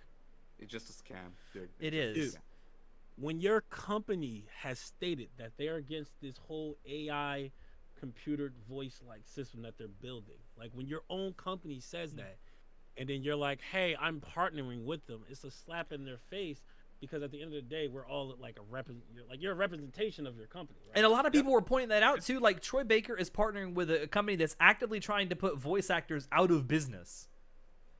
Like dude, I need a job. Yeah. Dude, what the fuck? I'm trying to get my name out there and stuff like that. And then you get the whole legal thing. Like, there's already people being sued over deep fakes. I mean, come on. You know what I mean? Like, do I think all the hate, like the fact that everyone's like flaming them right now, you know, it's sad to see, because I really like them, right? But yeah, you know, in the same day, it was like his. I mean, it's gonna sound really like automated generated, but you know, you have to be politically correct when it comes to things like that, because people are gonna find a way to like slammed Twist your words. anyway. So it was very much like, hey, I just wanted to be part of a like I always want to be part of a conversation, even if this is a bad one. I appreciate y'all sharing your thoughts. I'm just a storyteller trying to tell a story. Whoever's trying to hear it. He's trying to tell a story of a career suicide right now. He was like, I was wrong. All right, basically that was it. He was like, I was wrong. Hope y'all will forgive me. Bad attempt to bring levity. Anyway, feel free to resume the conversation or not. It's funny that he does that, because I wonder if he would give the same levity and ability to make things right to other people who had done wrong. It's just good question. Yeah. Once again, like, because I spoke to Troy Baker before, right? And oh, really? Right, over emails and things like that. And it was like, hey, I would love to like have you on my show one time. And he responded, yeah, I just got to find the time. At this point, I don't have nobody. Like, I have no credibility. I cannot pay him and things like that. So, like... See, this is what we got to do, Natai. We just got to just start emailing random people to get them on our podcast. Oh, yeah, dude. Let's get Risu on the podcast sometime. He wants... Natai wants the VTuber Ayu and the Risu on our podcast so fucking bad. It will be so much fun. Dude, I'm over here speaking to the sound... I spoke to the sound composer for Ghost of Tsushima and Miles Morales Spider-Man. Right, that's awesome. And I didn't even know nothing about that word. I was just like, "Yo, you free? You got an hour and a half? You got an hour? I'll use it nothing but to promote your work." And they was like, "Sure." Like no one's ever gonna like tell you no if you're like, basically like plug yourself. Yeah. Yeah. Plug your shit. Now, if you're like controversial, like, so you fucked up in 2007. Let's open up these old wounds. That's making it bad. But I have a lot of respect for Troy Baker. I lost a lot of respect of him doing that, but I still respect him. The amount of hate of him being like, all right, I fucked up, because we all make mistakes, right? Yeah. Like, Alex not about to call my niece and be like, I'm sorry that you saw porn on my behalf. That's my fault. I gotta hold that L, right? Because I gotta be like, yo, well, that's my guy there. It's just, for me, it's just disappointing, because I've seen him like do stupid shit in the past, and it's kind of like, oh wow, he does it again, and it's like another one. Come on. Another one. Doobie Pill says, what do you guys think about tattoo artists claiming copyrights on tattoos they did on people that later show up in video games? For example, Randy Orton from WWE has a ton of tattoos on his body, and 2K copied his tattoos to their game, and the tattoo artist is now suing them. Yeah. I think it's Do you think that tattoo artists should be able to copyright their tattoos? No. Personally, no. Because I got like a bunch of like tattoos, right? Because what stops someone from like looking at a tattoo he sees somewhere and like taking a picture of that, going to an artist, like, I want that, like, or just posting it online?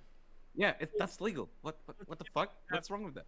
You have to remember, a tattoo is the combined like collaboration of the person getting it and the artist, and me paying you is you basically giving, like, this is mine now because it's on my body. So it's like you can't be like, oh, wear long sleeves wherever you go. That's my. You can't enforce that as well. You can't. Yeah, you can't. And I think this is also another perhaps another shortcoming of modern copyright laws, and why I think we just need a complete overhaul of copyright laws worldwide. Like, I'm not one of these like one world government kind of guys, but I think that maybe we do need some kind of a universal global copyright system, and I think that would make things so much easier. But this belongs into like a category of like art that is made specifically for public consumption. A tattoo is art that is made specifically for public consumption, and therefore shouldn't be able to be copyrighted.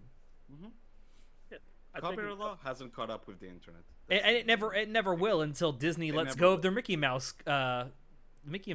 They got to let go of Mickey Mouse. If you look at in the United States, right, every time that the timeline for copyright laws have been extended, it's all been right before the Disney, copyright for Mickey Mouse is due to expire and enter the public domain.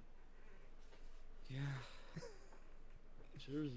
And I don't understand. I cannot. No one has ever been able to make a compelling argument for me as to why a copyright should outlive its creator. I think when the creator dies, that's when the copyright ends and it enters the public domain. I want an HBO miniseries about Mickey Mouse, the drug dealer. That's what I want. Just Yes. let the visionary Yes. do their Yes. thing. That's all I want. Oh, I want that, man. Give me my cocaine, bitch. Hold on. Oh, Goofy, put that cocaine down. God damn it. Gosh, Mickey. No, you gotta do the gosh. Then it's like Goofy to Dad. It's like Max. Gosh. Gosh, that's good shit, Mickey. Sora. No, that brings up a good point. If a lot of these Disney characters that have been around for fucking 100 years now actually did enter the public domain, what would that mean for Kingdom Hearts? Dude, Kingdom Hearts is weird. Like, I love that it exists just to like fuck with copyright. I love it. Also, if Star Wars doesn't appear in the next Kingdom Hearts game, I swear to God. Anyway, the case is actually going to court. I didn't know that it was actually going to court. I knew that I'd heard about this case, and I knew that the litigation had gone through. Weird. I didn't know if it was actually going to court or not. Have you heard about that? Like I don't think it went to court. Like, I think the judges threw that case to the trash. Of like the baby from the Nevermind cover of Nirvana. Yes. Nirvana Okay, so that guy is actually like that guy has actually tried to sue multiple times for that. It's so stupid. And it's funny because up until very recently, when he started doing these lawsuits, he was milking that shit for all it's worth. Like, yeah, I'm the guy on that cover. So stupid. What a dick. Yeah. So Natai. Okay. It's your turn. So I wanna bitch for a second. Okay, so first I need to do John justice. Okay, so a few weeks back, you guys did the Secret Senpai episode, which unfortunately I couldn't be there for some reasons, and I missed it. But I did watch one of John's show, which I did draw. I draw John from the pile, and I had to pick one of his worst rated shows from his My Anime List account. So, Magical Warfare, Maho Senso, that piece of trash it's anime. Pretty bad. So, it's pretty bad. Have you watched it, Alex? I have. Okay, so Sadly. it's not good. So imagine the show about like this kid who gets sucked into a parallel world where there are wizards, but wait, is that the show about the girl with her brother who can't remember? No, wait, no. That's not not it. That's the show about the brother who apparently pushed his younger brother to the traffic, so now they hate each other. Also, it's the show about the main character who's dating someone only because he doesn't want other boys to like rape her or something like that. What? And then she develops feelings towards him, and he's like, "Nah, this is literally just for your protection. I was never interested." Only then he's sort of, yeah, I do like her. Also, her powers is she kisses someone and transforms into him. What? Yeah. Okay. So this show is like it is absolute garbage. So yeah, it's about this guy who is dating this chick, and apparently it's like a fake dating like relationship. Only because when she was younger, she was almost raped by someone, and he protects her by saying that, hey, he's her boyfriend. Only now she loves him. And he doesn't get it because, of course, anime characters are dense. I hate it. And especially in this show, they're very dense. Now, they're sucked into this parallel world where there are wizards. And right off the bat, they're like, oh, so the way you become wizard is if you, like, get sort of, like, mildly close to magic. But then that raises the question, how the fuck not everyone's are not magicians? Because literally later on in the show, one of the side characters is, like, just blew up his house for no reason, and now his sister is a magician. So that's weird. But sure, it's stupid. Let's go with it. Then you have 10 episodes of absolute nothing. It's like, it's worse than being bad, it's just boring. Because you have this like love triangle of like the dating couple and this other chick who is annoying as fuck. And she's like, oh, he saved me. I love him. He's a main character. I want his dick. It's like, oh, that's great. And it's just bad. Orca War says, WTF, you are absolutely right. What the fuck? What the fuck? And then you get to the last two episodes, which are great. And you know why? Oh, by the way, Mamoru Miyano is the main character, so he's just Not even Mamoru Miyano could save this. he can't even save it. So the last 2 episodes, literally World War III happens. So the two brothers I mentioned at the start, they're fighting for no reason, because apparently the younger brother hates him because he pushed him to the traffic, even though he didn't. Apparently, it's convoluted, and they reveal also. Oh right, episode. So this show has like 12 episodes. Episode 11 is literally a training episode. Where you're like, oh, I need to be stronger. So it's like an entire episode. World War III is happening in the background. It's like, nah, dog, I'm gonna train real quick. What the fuck? What is this? Who is this dude with the Renegon eye? It's. Are you looking it up right now? You should look this up. It's so bad. Also, it's so stupid. Because How's then he blocking the sword with a bamboo? What? Oh yeah. Also, the sword has a spirit trapped in it. And then they're like, oh no, the main character, he frees her over anguish. Literally 2 episodes after that, his younger brother takes control of the sword and it turns on him. So it's like, oh, that didn't matter, I guess. Anyway, so spoilers for Mao Sensor, which you shouldn't watch. The show definitely. So basically, 11 episodes happen. There's nothing going on. It's just love triangle and shit and boobs, and it's stupid. And we get to the ending, and during World War III, the two brothers fight each other, and then they clash, and there's a big explosion. And then out of nowhere, they drop on you like they are like transported to the past. And you see like all of the older characters that are much younger, all the teachers they studied under are much younger, and they're just there in the past, and that's how the show ends. That's like the big cliffhanger to keep you waiting for season 2, which never is gonna happen. This show is garbage. It's like I haven't rated it yet, but I think it's worse from Future Diary than Future Diary, mainly because it's just boring. But there's one saving grace. There's one saving grace. Mamoru Miyano. No, not even Mamoru Miyano. The ED is sung by Nano from. Okay, yeah, the ED is actually pretty good. ED is fire. The ED is fire. It's great. By the way, Doobie Pill, thank you for the sub. Oh, thank you, dude. Subs, hell yeah, man. Sub. Wait. So Alex, you watched Mao Sensor? Several years ago, yes. What do you remember for that? I'd like. It was shit, and I wanted to drink my way through it. It's so bad. It's like there's one part of the show where it's literally the Valentine episode. So every girl approaches him. It's like, hey, here's my chocolate. How did this get greenlit? That's a fantastic question, Orchid War. Someone knew somebody or had dirt on them. That's how I got greenlit. Yeah, this show is garbage. Tiger Mask W best anime. Tiger Mask W. That was crazy. One of my biggest fears right now is that you get canceled on Twitter. No, I don't talk on Twitter, so I'll never get. Who needs Twitter, dude? Who needs Twitter? Well, one of my fears is that my first anime role is gonna be on a shit show. It's gonna be in hentai. But think about it. What if your first anime role is gonna be something like Ghost Stories? That's amazing, dude. That'd be great because I won't have to try. I could just I would love to redub Ghost Stories as one of our redub episodes that we do, because we haven't done one of those in a while. My fear is, because I'd want to do the English dub version of it, my fear is that some of that stuff has gotten to the point where you say the stuff that they said on there and you'll get canceled immediately. Like, dude, that bunny joke is so good. The funniest thing is a lot of the voice actors that did those lines would cancel themselves for saying those things today. It's pretty bad. But it's pretty still fucking funny. We can't be together, not because you're a rabbit, but because you're black. I love that line so much. That shit said, "Touch me harder." I'm like, oh, touch me harder. Touch me harder. His reprimands. Pretend a big black man is chasing after you. Well, he's definitely not racist. Tell you, man. That show hit home for me, man.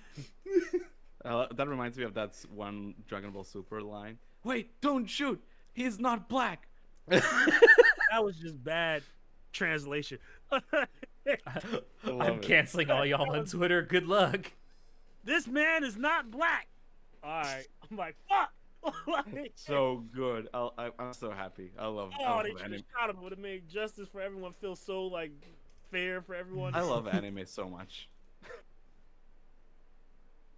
I love how just anime studios don't give a shit about political correctness sometimes. Dude, have you seen anime portray Americans? It's the funniest shit ever. Yes. It's so good. Have y'all ever read the manga, the Death Note, like the little sequel one? Oh, the one that the one shot thing that were okay. Spoilers for that one shot, by the way. That Donald Trump ends up with a Death Note. What? So yeah, so with the Death Note, it's essentially a sequel. It takes place after the events of the manga and the anime. So a new person gets hold of the Death Note, and this person doesn't care about making the world a better place. He doesn't care about righting wrongs. He doesn't care about anything except money. He wants fucking money. So he instigates a bidding war to get rid of this Death Note. So it's like whoever pays him the most money will get the Death Note. And so eventually it turns into a bidding war between China and the US. And of course Donald Trump gets all the money. And the final scene, or the final panel from that manga, is literally just him being handed, Donald Trump being handed the Death Note, and he's got this look on his face like, yes, all according to plan. Yeah, it was highly funny. Remember when Trump was in Devilman Crybaby? Do you know Trump? I didn't realize this because I started watching Odd Taxi a couple of days ago. Trump actually appears very briefly in Odd Taxi. Dude, I'm telling you, Odd Taxi is amazing. He appears as a cat. Yeah, it's great. I love it. Good show. Everyone a little bit racist sometimes, yeah. Avenue Q taught me that. So yeah, Mao Senso, 3 out of 10. It's bad. Wow, you gave it 3. Is it the 3 Maybe strictly for the ED? Yeah, the ED is banger. I love Nano so much. Remember when Trump was in WWE? I do. He's in the WWE Hall of Fame. Really? Yes, he is. They kicked him out. Oh, they kicked him out. Oh, I didn't know that. Oh shit. They kicked him out. Bernie Sanders kicked him out. Bernie Sanders. They was like, yeah. Wait, so I have the list of all the different shows Donald Trump has Really? He's in, Give me a highlight reel. He's in. You know what? And we're streaming, right? Oh wait, I can't share my screen. No, send it to me. I'll Okay. You can read it out. You can read it. Or out. you can read it out. It's fine. Yeah, just. He was in Golo 13. He's in Iyashishiki. He was in Devilman Cryberry. Death Note. Devilman Cryberry. Devilman Cryberry. That's good. Baki the Grappler. Yeah, he is in Baki. Dr. Stone. Hinomaru Sumo. Gintama. Like, yo, this is like very Gintama? Shit, I need to catch up on Gintama. Dude, he's in fucking everything. Look. That's funny. He was in Home Alone back in the day. Oh, that's right. He's just such a good meme material, dude. He is. He's also instantly recognizable. Like, if you put any other U.S. president in an anime, you might maybe except for Barack Obama. Yeah, Obama you'd be like, well, who is that supposed to be? But you put either Barack Obama or Donald Trump in an anime, like everyone instantly will recognize. Oh, that's who that is. But I did not have sexual relationship with that woman. Okay, but that requires a voice, not a look. Miss Lewinsky. Remember when Trump was in Home Alone 2? Yeah, they re-released Home Alone 2 and they took Donald Trump out of it. Shit, you're lying. No, I'm not joking. Wow, that's good. That's so funny. There's a lookalike in the Black Cat anime. I didn't know that he was in Black Cat. But yeah, I feel like those are the two U.S. presidents you can put into just about anything, and someone will instantly recognize them, no matter where they are. Like whether you're talking about like an anime in Japan or even somewhere like in the middle of nowhere. I'm telling you, man, Bush wasn't cool enough. He was just at the level of scummy enough, but he didn't quite make it. He was just not that meme material. But he still, even when he was president, he still looked like an average like middle-aged white guy. Like that's. Wasn't that a whole selling point with Bush? People are like, "Oh, I can." Yeah, that's how he pretty much got reelected. I hope that you and fish can come together. What I say? It is an axis of evil. That sounds good, doesn't it, Dick? What else do we have on the agenda? I know that Natai went and saw Spider-Man. Okay, so Spider-Man. It's a good movie. It's a great fucking movie. I had a great time. I almost cried. I'm not gonna lie. It was very emotional. But I want to talk about those fucking bitches in my theater. Okay, so I'm going there, like, and I watched it like by myself because all my friends got the chance to watch it already because it doesn't matter. So I'm going there with my popcorn and Coke, and having a great time.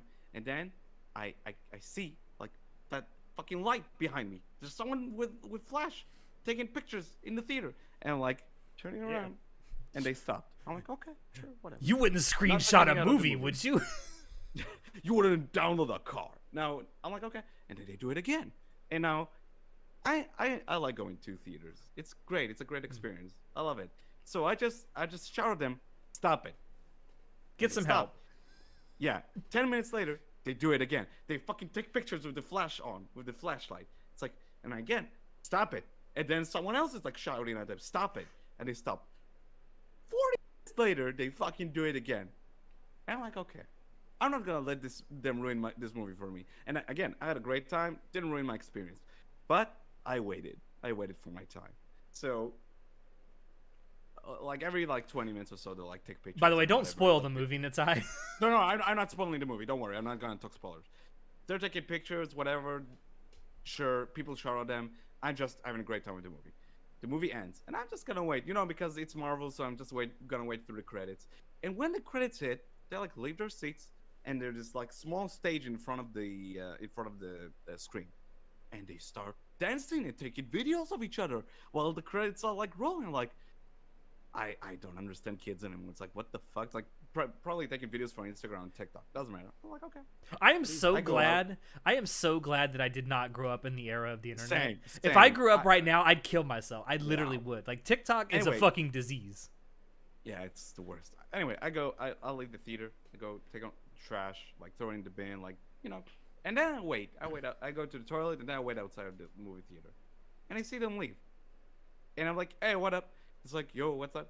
And I'm like, so why did you do that? Why did you take pictures during the movie? And they're like, oh, we didn't do that. I'm like, I saw you taking videos and pictures, and just yeah. At first they're like, oh no, we didn't do that. And I'm like, okay. And then I was like, I'm done with this shit. I'm like, listen, you just ruined the movie for people. You ruined the movie for me. I want you to know that what you did was like disrespectful for other people. You're not alone in the movie theater. And they just went dead silent. They like didn't say anything. They're like, and I kept going, like telling them, like, listen, you just ruined the night for some people. I want you to know that, and that's just a shame.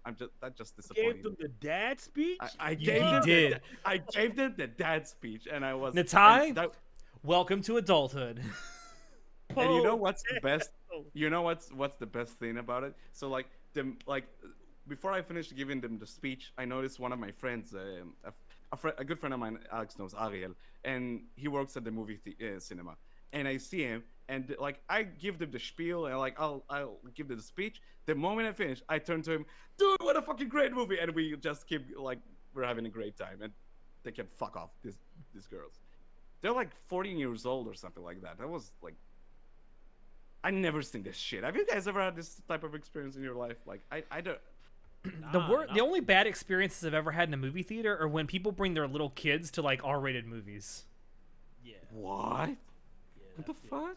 I don't understand why that's allowed. Like, I would literally pay extra to go see a movie where there were no one under 18 allowed. Is it a whole point of that? That's like only. Nah, the whole point of rated 18 is that you can't get in without an adult, right? Gotcha. But if you have an adult, then you can get in. I mean, I don't ever have experiences. The only experience I have is like people bringing babies with them because babies cry. Yeah, I hate that. And then it's like, yo, tell your child to shut the fuck up. It's like when you go on a flight and there's a bunch of kids on it and they start crying. It's like, God, I would pay $100 extra for this ticket if I could just have a flight with 18-year-olds and up on it. How the fuck am I flying on Spirit? Damn. God damn it. Natai went alone because he has no friends. Wow. And then he got stabbed. You look really good for a stabbed guy. Thank you. Oh shit, there it is.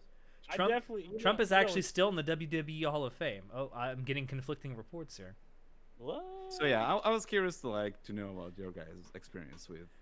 I very rarely, of course, I very rarely go to movie theaters anymore. I just wait for stuff to get on streaming services. Because the movie theater is like such a sacred ground for me. Like I hold it in such like high like I don't, it just means a lot to me. I love going to the movies, but then and it just feels so wrong, so just like so sacrilegious for like someone to just pull out their phone and start like taking pictures and recording stuff in theaters. Like, dude, you're not alone. What the fuck?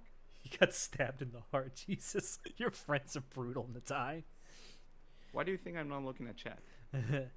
The only time a movie was ruined for me was when a certain sound was heard behind me in the back of the theater. Oh, I think I know what that sound may have been. Excuse me. So yeah, Spider-Man Far From No Way Home, fantastic. I love it, but fuck people who ruin movies for others in theaters. This is why I don't go to the back of the theater anymore. Yeah, I haven't watched it. Oh, go ahead. I was gonna say, it's crazy. I actually wanted to talk about that fucking movie too, not to like spoil it. Oh, go ahead. What did you think of it? I thought it was great, but like I was so fucking confused because like I don't understand how Jamie Foxx has a headline. Like they're like everyone's looking past like, oh, the movie's so great, but I have questions.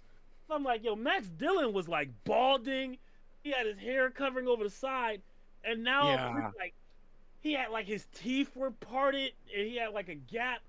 Now all of a sudden, no. That's what you're missing. When he turned into Electro in the Amazing Spider-Man 2, it fixed his gap in teeth. It didn't. He was complete, like he was blue completely. He had no hair. True. How he come back with the Django fade out of nowhere? As much as I enjoy this movie, very clearly the Amazing Spider-Man villains were like the weakest because they weren't consistent with like the previous movies. That's because they were from the ground up just not really interesting characters. Dude, I'm over here googling can electricity like restore hairline particles, and I'm like, why the fuck am I? That's my favorite shot in Amazing Spider-Man 2. It literally like the guy gets thrown in electricity, it fixes the gap in his teeth. Like, what the fuck?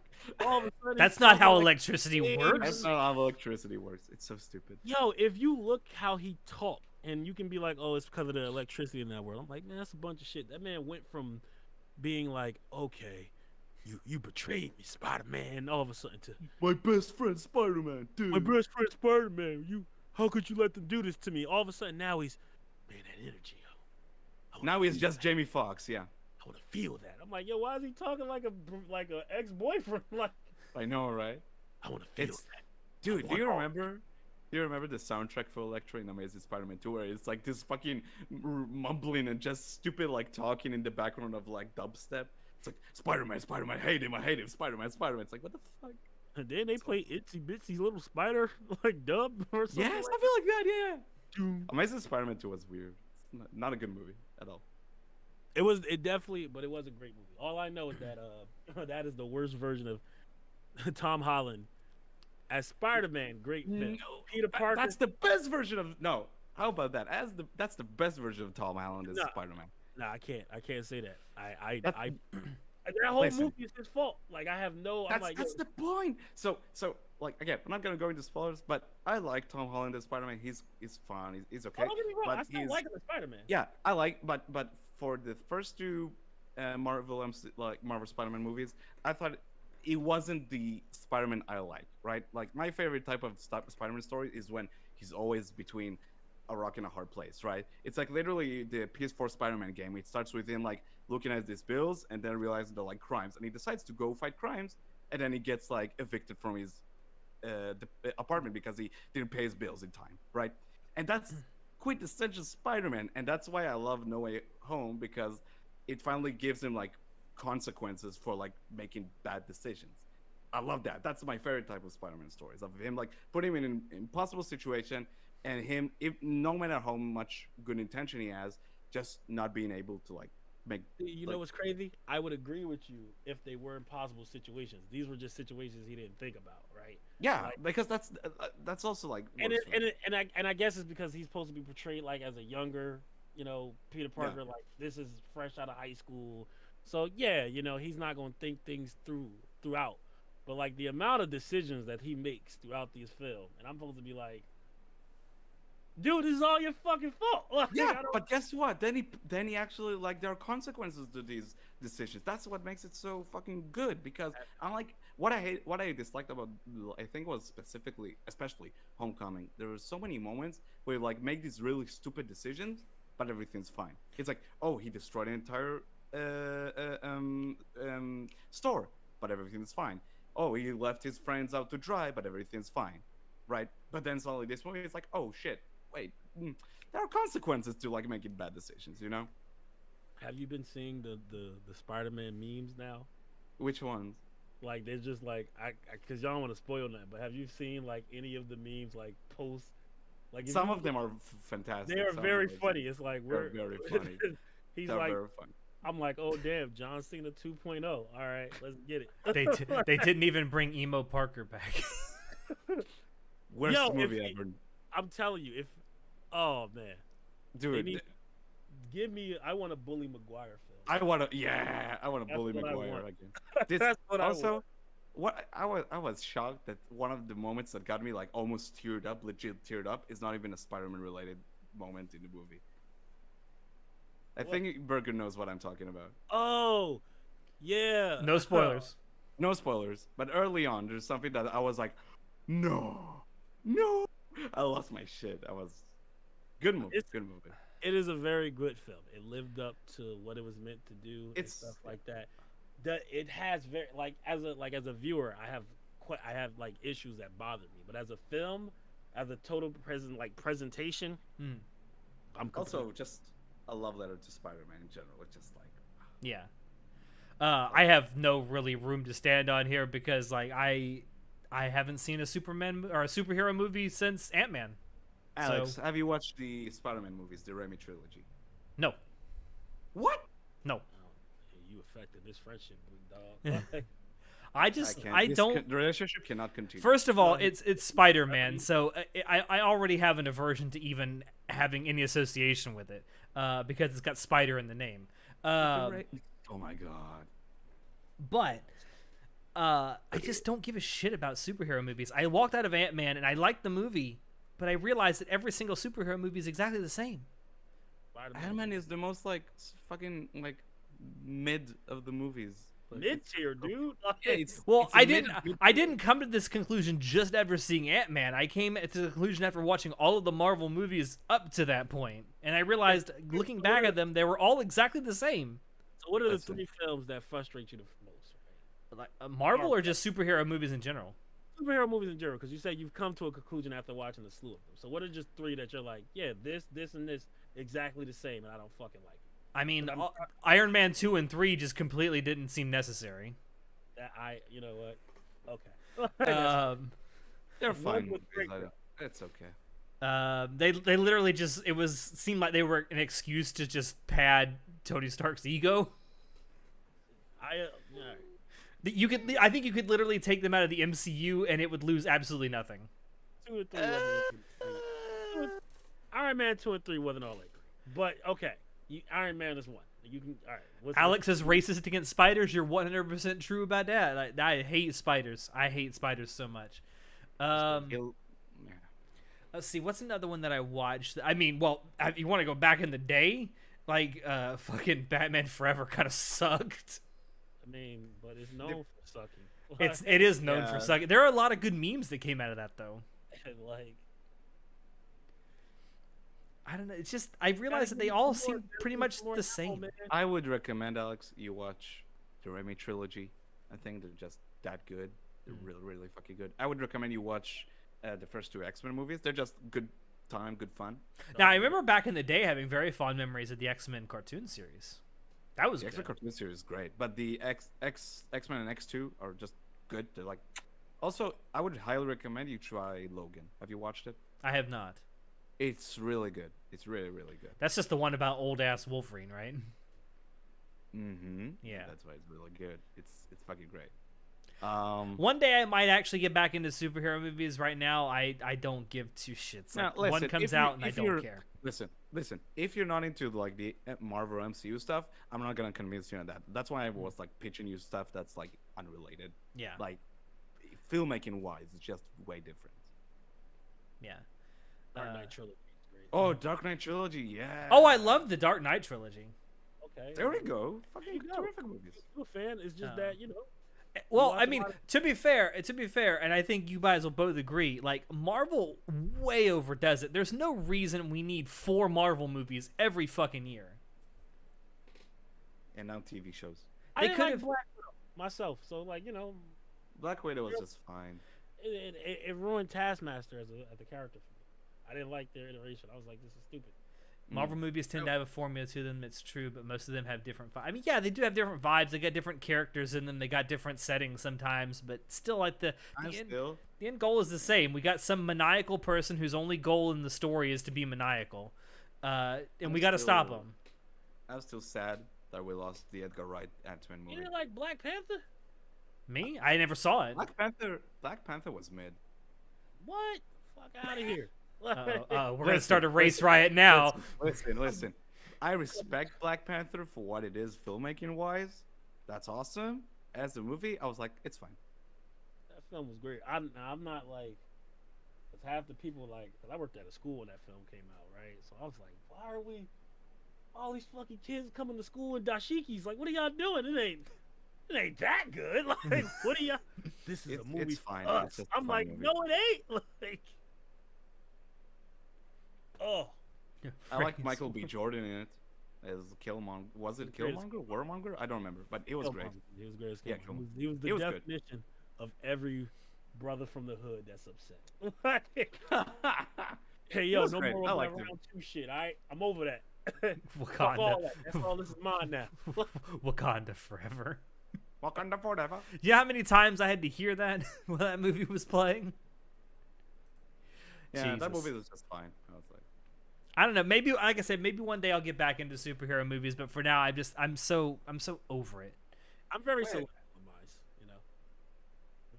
Alex, you should watch. Also, Marvel movies should have ended with Endgame. It's called fucking Endgame for a fucking reason. It was the end. Yeah. Endgame was like, I don't think it's my favorite Marvel. Like, it's not the best Marvel movie, but man, is it like an incredible experience. And like, as someone who has probably seen way more Marvel movies than I have, do you not agree that some of the ones that are coming out now could have actually occurred before the events of Endgame? Don't get me wrong. Ever since Endgame, my interest in like the MCU dropped exponentially, because it's like I was satisfied, you know. I was satisfied. A lot of people seem to agree that the ending of Endgame felt like a natural end to the stories that they were telling, and it didn't need to go any further. But like, I will give them credit. Like, while I'm not like kept up with the MCU like I might have leading up to Endgame, but every now and then like No Way Home comes up, and I'm like, whoa, that's like good job. And I know some of their TV shows they released, like I'm very interested in them. Like there's specifically WandaVision. I watched 2 episodes that was good. I like that. It was like an homage for like 30, 40, the type of 30 and 40 and 50s era of television. That was great. I love that. I like it when they go for weird. And now and then they actually do that. And I like when they do that because that's just way more entertaining and interesting to think about and talk about. I think the stuff that's way more entertaining in terms of, definitely entertaining and more innovative with like the superhero genre is stuff like The Boys on Amazon. I haven't watched it yet. Where it's literally just superheroes who are just the most selfish pricks imaginable and are only doing it for profit. Evil John Cena? Yeah, evil John Cena? Yeah, I'll take it. Dude, Alex, you should watch the Suicide Squad. You should watch it, the new one. It's good. It's really fun. Out of here. There are rats in that film. No spiders. No spiders. There's rats in that shit, man. Endgame didn't meet projections. That's why they're keeping it up. I mean, I don't understand why would you chase something that had a natural end? I don't understand. Money. But you definitely agree. Like the stuff like the Spider-Man stuff that's come out since, and the was it the Black Widow movie? Like it could have all taken place before the events of Endgame. Yeah, like Black Widow, yeah, but like Spider-Man specifically, I like. Yeah, Spider-Man was cool because it was the story of how Peter Parker had to.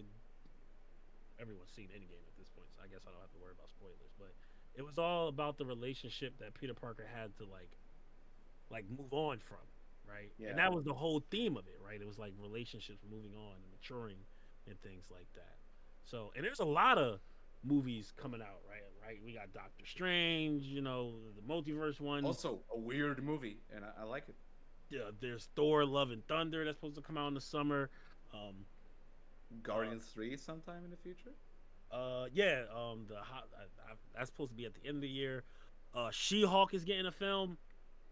Ant-Man and I think at this point, now that Endgame's over, they just got to go back and Marvel needs to go back into their like treasure trove of forgotten heroes and just bring them back. That's cool. That's cool. I like that. Back Moon Knight. I'm like, oh shit, word. And then that just makes me look at DC and I'm like, Nightwing movie win? Give me that dick. Dick Grayson. You got it in that weird ass Teen Titans live thing. Oh God. You got it. That show is not. For me. Way to ruin a good thing. Like Teen Titans could have been so good in live action, but no, we can't have nice things. Remember Teen Titans, the animated series? Yes, it was really, really good. What a fucking great. Hell, the comics are really, really good back in the day. And hell, my favorite female superhero of all time is Raven.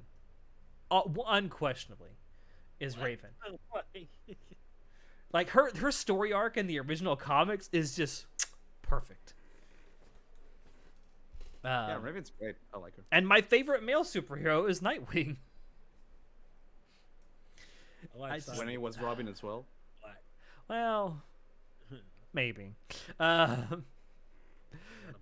Technically, No Way Home is not part of the MCU. That's why it's better. Sony, not Disney produced. I mean, yeah, but it is borrowing off. Let's calm down. But Sony had more flops than good movies. That's true. And let's be honest, they're building off a story that Disney created. Yeah. Literally, Far From Home takes place right after No Way Home. Yeah. No, the other way around. Well, if it isn't the invisible cunt. Invisible cunt. Natai knows Homelander without watching The Boys. There is this guy in AEW basically playing his character. Carl Urban, the underrated comic book actor. Oh yeah, Priest was a manga. Oh, Carl Urban as Judge Dredd. That was good. That was really good. Carl Urban is such a good actor. I love him. They're bringing Nightwing back, but as a woman. Oh God, why? Why? Listen, you, man. That's my problem with fucking when we talked about it earlier. Comics versus like manga is the fact that they'll milk these characters and they'll just there's another iteration of it versus being like, give me something. Yeah. That's why I get an attitude, man. Always.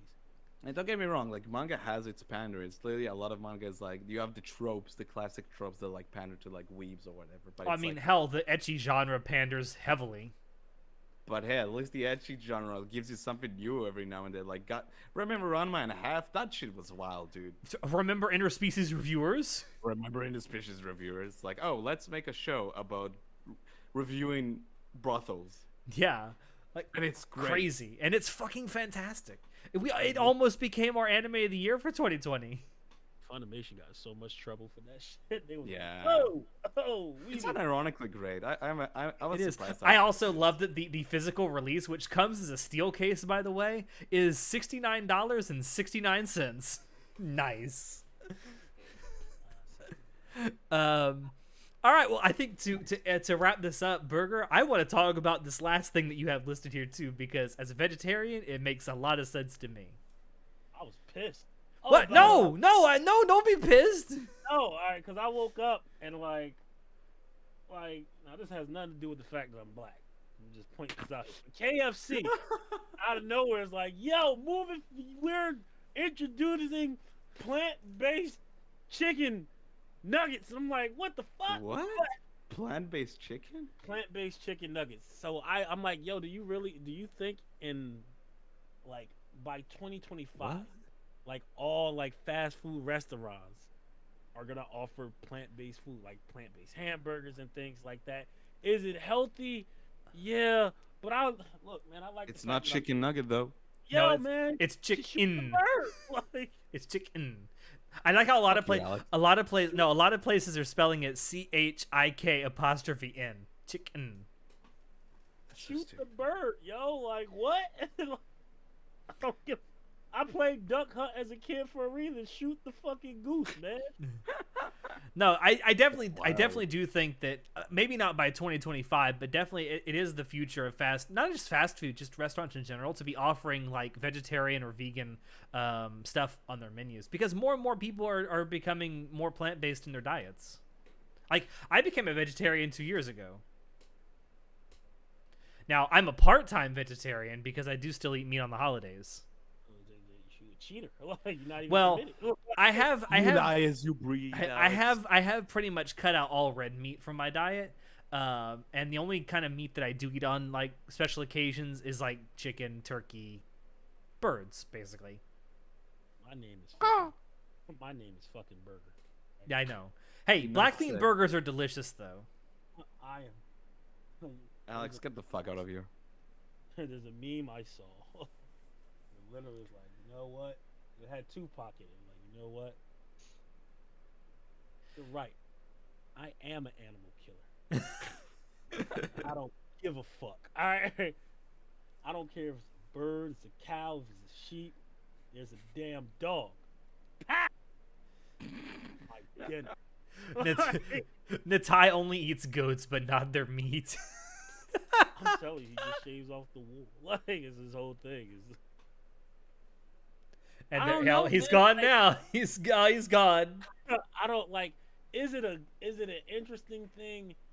Yeah, I can't deny it because like I do preach fitness and things like this, but I want it to be an option, right? Clearly, as time goes on, more restaurants are gonna try it and stuff. Like, there's plant-based fucking pancakes at fucking IHOP, and I tried this shit and I'm like, this shit suck. Like, why would you ruin good pancakes? Why? That's what I'm saying. Like, why I thought pancakes were plant-based. It's wheat. No, but like without milk.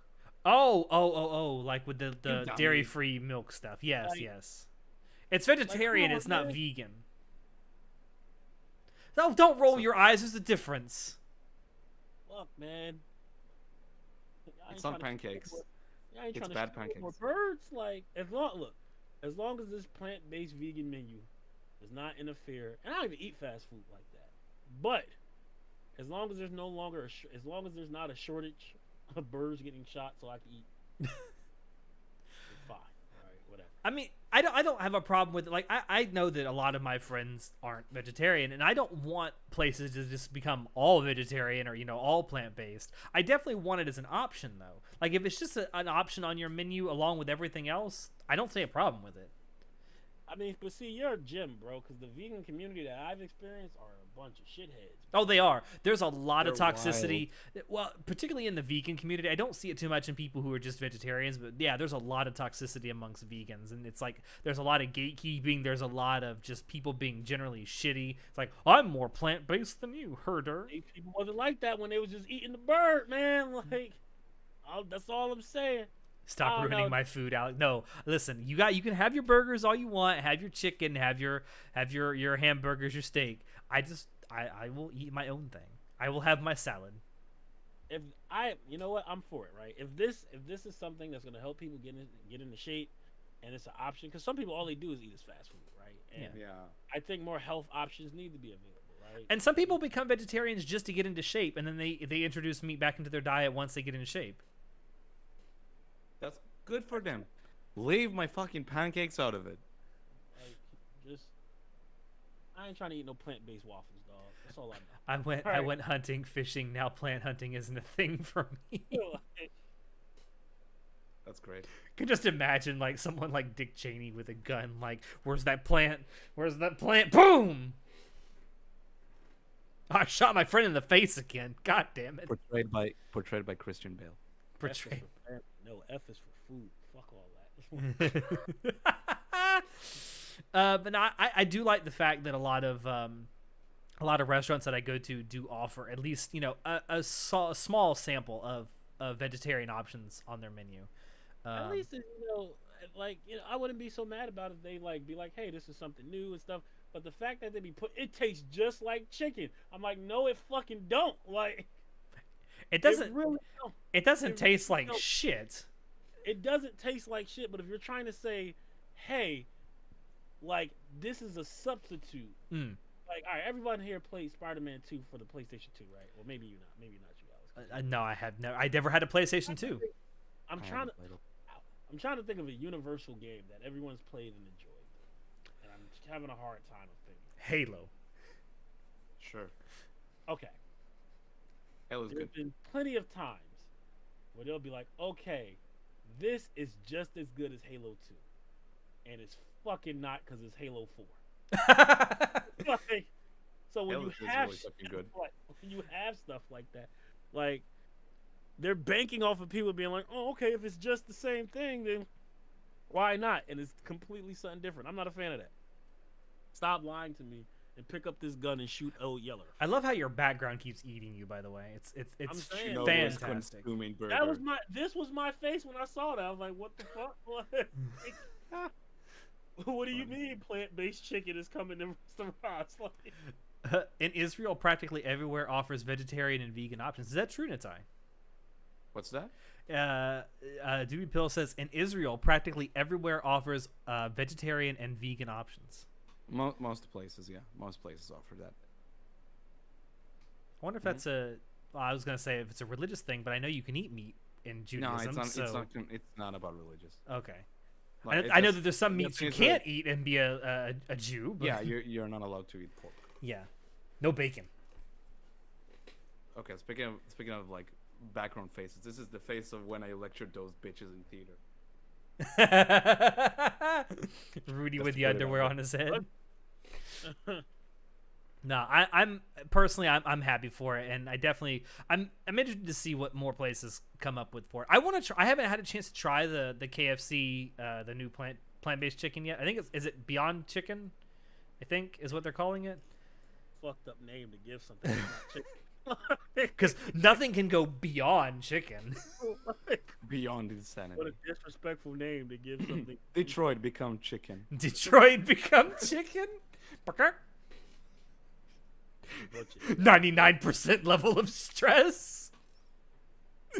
When chicken walks into KFC and it's just that meme, 99% level of stress.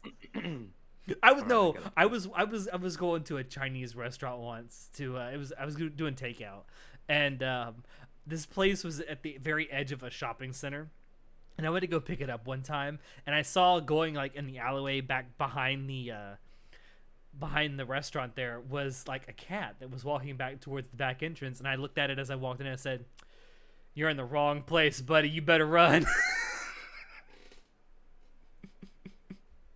Neighborhood. You in the wrong neighborhood. Run, cat, run. I gotta pee. Okay, I was about to end it. So go ahead. Go ahead if you gotta go. No, I'll be back in a second.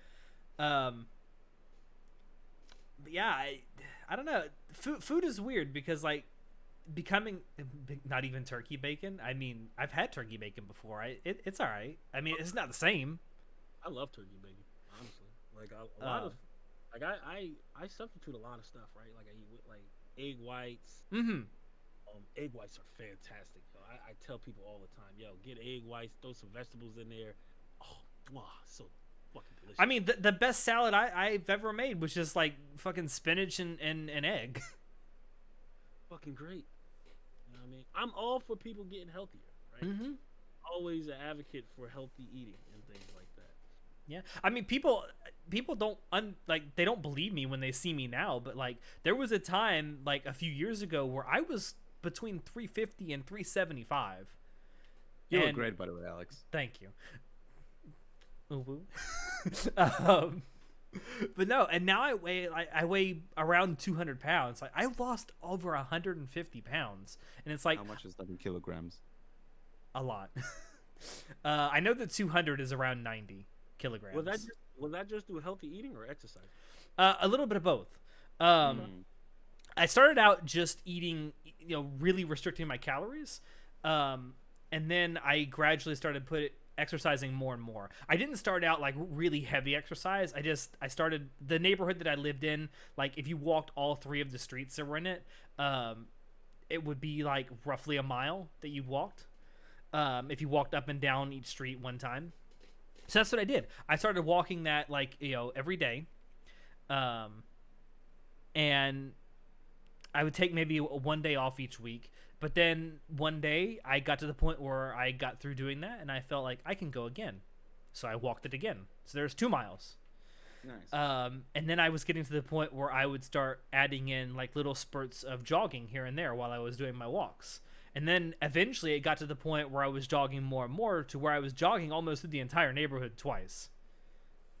And that's good for you, bro. And yeah, over the course of about a year and a half, I lost 160 some pounds. Man, good for you, dude. Yeah. Alex, if you ever go to Korea, I dare you to eat gogi, gogi, and malgogi. I have no idea what this is, but I feel like it's probably spiders. The dream is to be so like buff that we can cosplay as JoJo characters. Yes, we can just have like the menacing stuff like taped to our backs behind us. That'd be great. That'd be great. Yeah. Speaking of which, I nothing has been set in stone yet, but I am trying so hard to make it so Natai can come to Otakon this year in DC. I'm trying to figure it out. I have already booked everything, so I will be there, assuming that they don't cancel it for some reason, which I really hope they don't. Yeah, knock on wood. I've said the name. I probably killed it now. Otakon, rest in peace. But I definitely will be there. I was there last year. It was fucking fun finally being back to conventions after almost 2 years away. And we want to do, and Natai and I and the other guys on the podcast too talked about it. We want to see if we can get all 4 of us together in one place for the first time, because Natai is actually the only person on the podcast so far that I have never met face to face. I've met John. I've met Sho. That day is gonna be disastrous. And we want to actually be all in the same room when we record together for the first time, just because we think it'd be absolutely awesome. Because we've never had the opportunity to do that. No. Telling you, man, 200 episode special. Let's get it. Yeah, I mean we've already passed 300 though. I mean, you know, we'll do a live mukbang. Oh God, I'll do a mukbang with the KFC plant-based chicken. I remember the mukbang. Hachima did a mukbang with KFC once. She actually asked him to fry it extra crispy, and it's just her just eating the chicken. It's so loud too. You know, ever since KFC announced this fucking game console, they've been acting really different as a whole company. They acting sus. Like ever since they announced this. Oh my God, I hate you, Alex. It's dog meat and horse meat. Good God, no. I'm not gonna eat a dog. I might. Unless. I might. But no, I'm looking forward to that coming up. I'll be there for sure. John is kind of 50-50 at this point, I think, whether he'll be there or not. Natai, I know you really want to come. For you, it's more of a thing about money, because it's going to cost $1,000 just to get you here. It's not necessarily the money. It's the thing of like, okay, if I'm gonna come to the States, it's gonna cost a certain amount of money, so I might as well come for more than a week. Yeah, and you in particular, you got to get a visa as well. Yeah, so I really appreciate the fact that you was like, it's not about the money, but it's gonna cost a lot of money. I'm like, you know what? That is. It's like it's in the back of his mind, but he's not letting it drive his entire decision-making process. That's not the thing that's not the top thing that's like, oh shit, because it's not. I want to come. I just need to figure out, okay, I want to jam pack as much stuff. Exactly, because it just doesn't make sense to come for a week. Well, he's talked about one thing he could do is either go to New York City for the week before, or he's talked about it with me because I live in Orlando, so I could take him to Disney World. Yeah, I'm down to do So I need to talk to a buddy of mine I know who traveled the States for like a long period of time, and sort of like try and figure out how I want to plan this out. We'll see. I was planning traveling to Japan this year. Japan is not accepting people from Israel right now, so that plan is going to be damn anti-Semites. Yeah. So like I was like, fuck it. I'll try and make it to the States because I've never been there before, so I wanna meet a family that I have in the States. I want to meet more friends. And your friendly neighborhood lolicon? No comment. He doesn't want to be part of your staple? My harem? Yeah. That's the thing. If I ever crash Alex's apartment or something, like if I'm gonna stay there, it's gonna be like a lot of drinking, a lot of stupid shows. Oh yeah, for sure. It's gonna be a lot of fun. I mean, if you come to Otakon, there'll be a lot of drinking. For sure. For sure. Because I'll be there for a whole week. I won't just be there for the convention, so I'll be playing tourist a few days too. Hey, if I'm gonna make it, I'm gonna join you. Probably. The great thing about DC is that everything you do there is free. Well, it's not free. Our tax dollars pay for it, but it's free to attend. Like, all the museums are free. All the parks are free. The National Zoo is free to go to. I do want to take you, if you do come, I do want to take you to a baseball game. And the Nationals, I'm down. And the Nationals are in town the week of Otakon, so I'm down. You have to say when you come, not if you. You gotta. Yeah, it is when. I mean, I do think that eventually he will be in the United States at some point. It's just a matter of when. It's a when, not an if, precisely. I feel it. You will if it's offered and creates a great insult to refuse. I will then just be insulting. If someone offers me dog, I'm not going to eat it. When has Alex has not been insulting people? That's a great question. I'm telling you, man. He did it. He didn't even do nothing. Like, I insulted the entire nation and I didn't even do anything. Damn, how your entire existence offends me, sir. How have he had this impact on my niece and she doesn't even know him? Like, what the fuck? Damn. I have a feeling like in 2 or 3 years I'm just gonna get a random like psychiatry bill in the mail and it's like, pay up, motherfucker. You think Papa Biden will give me a kiss? Oh my god, no. Just so you know, that the time of year that Otakon typically takes place at is usually when summer break is in DC for politicians, so they won't even be in DC.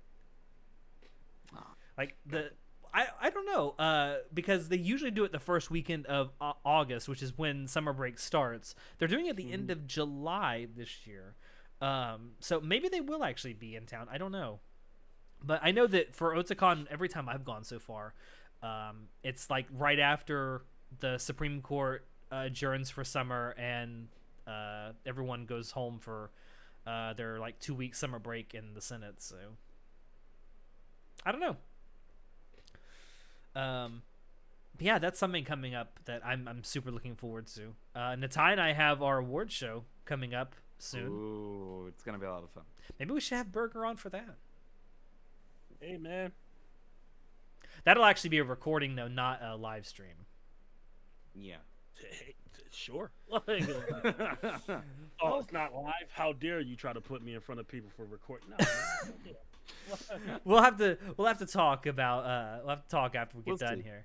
We have a lot of plans for. We do. We have some plans. I will. So maybe I'll just reach out to Rizu and see if I can get her to just randomly come on our podcast. Dude, that'll be a lot of fun. You will jizz in your pants the second I say she agreed.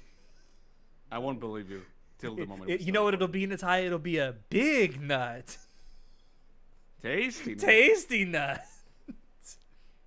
Burger is just losing his faith in humanity as we speak.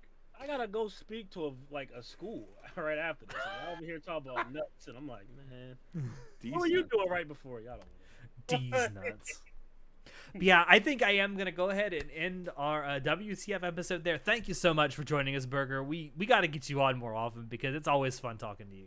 We love having you here. Oh man, I appreciate it, man. You know, anytime and all that stuff. Especially since John is like so preoccupied with school right now, we need a third.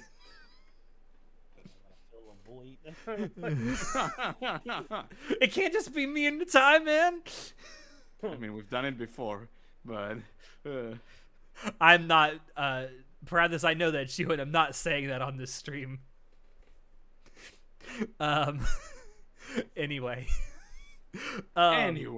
Anyway, thank you all for those of you that did stop by while we're recording this live. Thank you for stopping by and chatting with us. Well. Thank you for the sub, the brand new sub from Doobie Pill. I really hope I'm saying that right, and it's not supposed to be Dubai Pill. Anyway, if you're watching this after the fact and you like what you see, don't forget to like and subscribe. We come out with a new episode of our Anime Club After Dark podcast every single Monday afternoon at 3 p.m. Eastern time. I also do, we do random Halo streams. almost every Saturday. Halo almost every Saturday until we get through it. and I do random streams throughout the week, sometimes with myself, sometimes with followers. We have a Discord server down below that you can join, where we have all kinds of conversations and people ask all kinds of questions that end up on these WTF episodes. And stream schedules. Yes, I make a stream schedule every Sunday, and that's where our stream schedules go, on our Discord server. Because of my work schedule this week, you guys are getting a lot of Mass Effect. I am sorry in advance. You're on to Mass Effect 2 right now, right? Yes, I am about halfway more or less through Mass Effect 2. I'm still loving these games. Like, since the Legendary Edition came out, I was like, I have to play through these again, and they're still great games. That's awesome. So great. They're still great. I still have yet to punch the reporter, though. I've restrained myself. I have restrained myself. You have to. Nope. But anyway, yeah, thanks everyone for stopping by. I have been your host, Alex, and I will see you next time. Good night. Good night. It's midnight. Oh my god.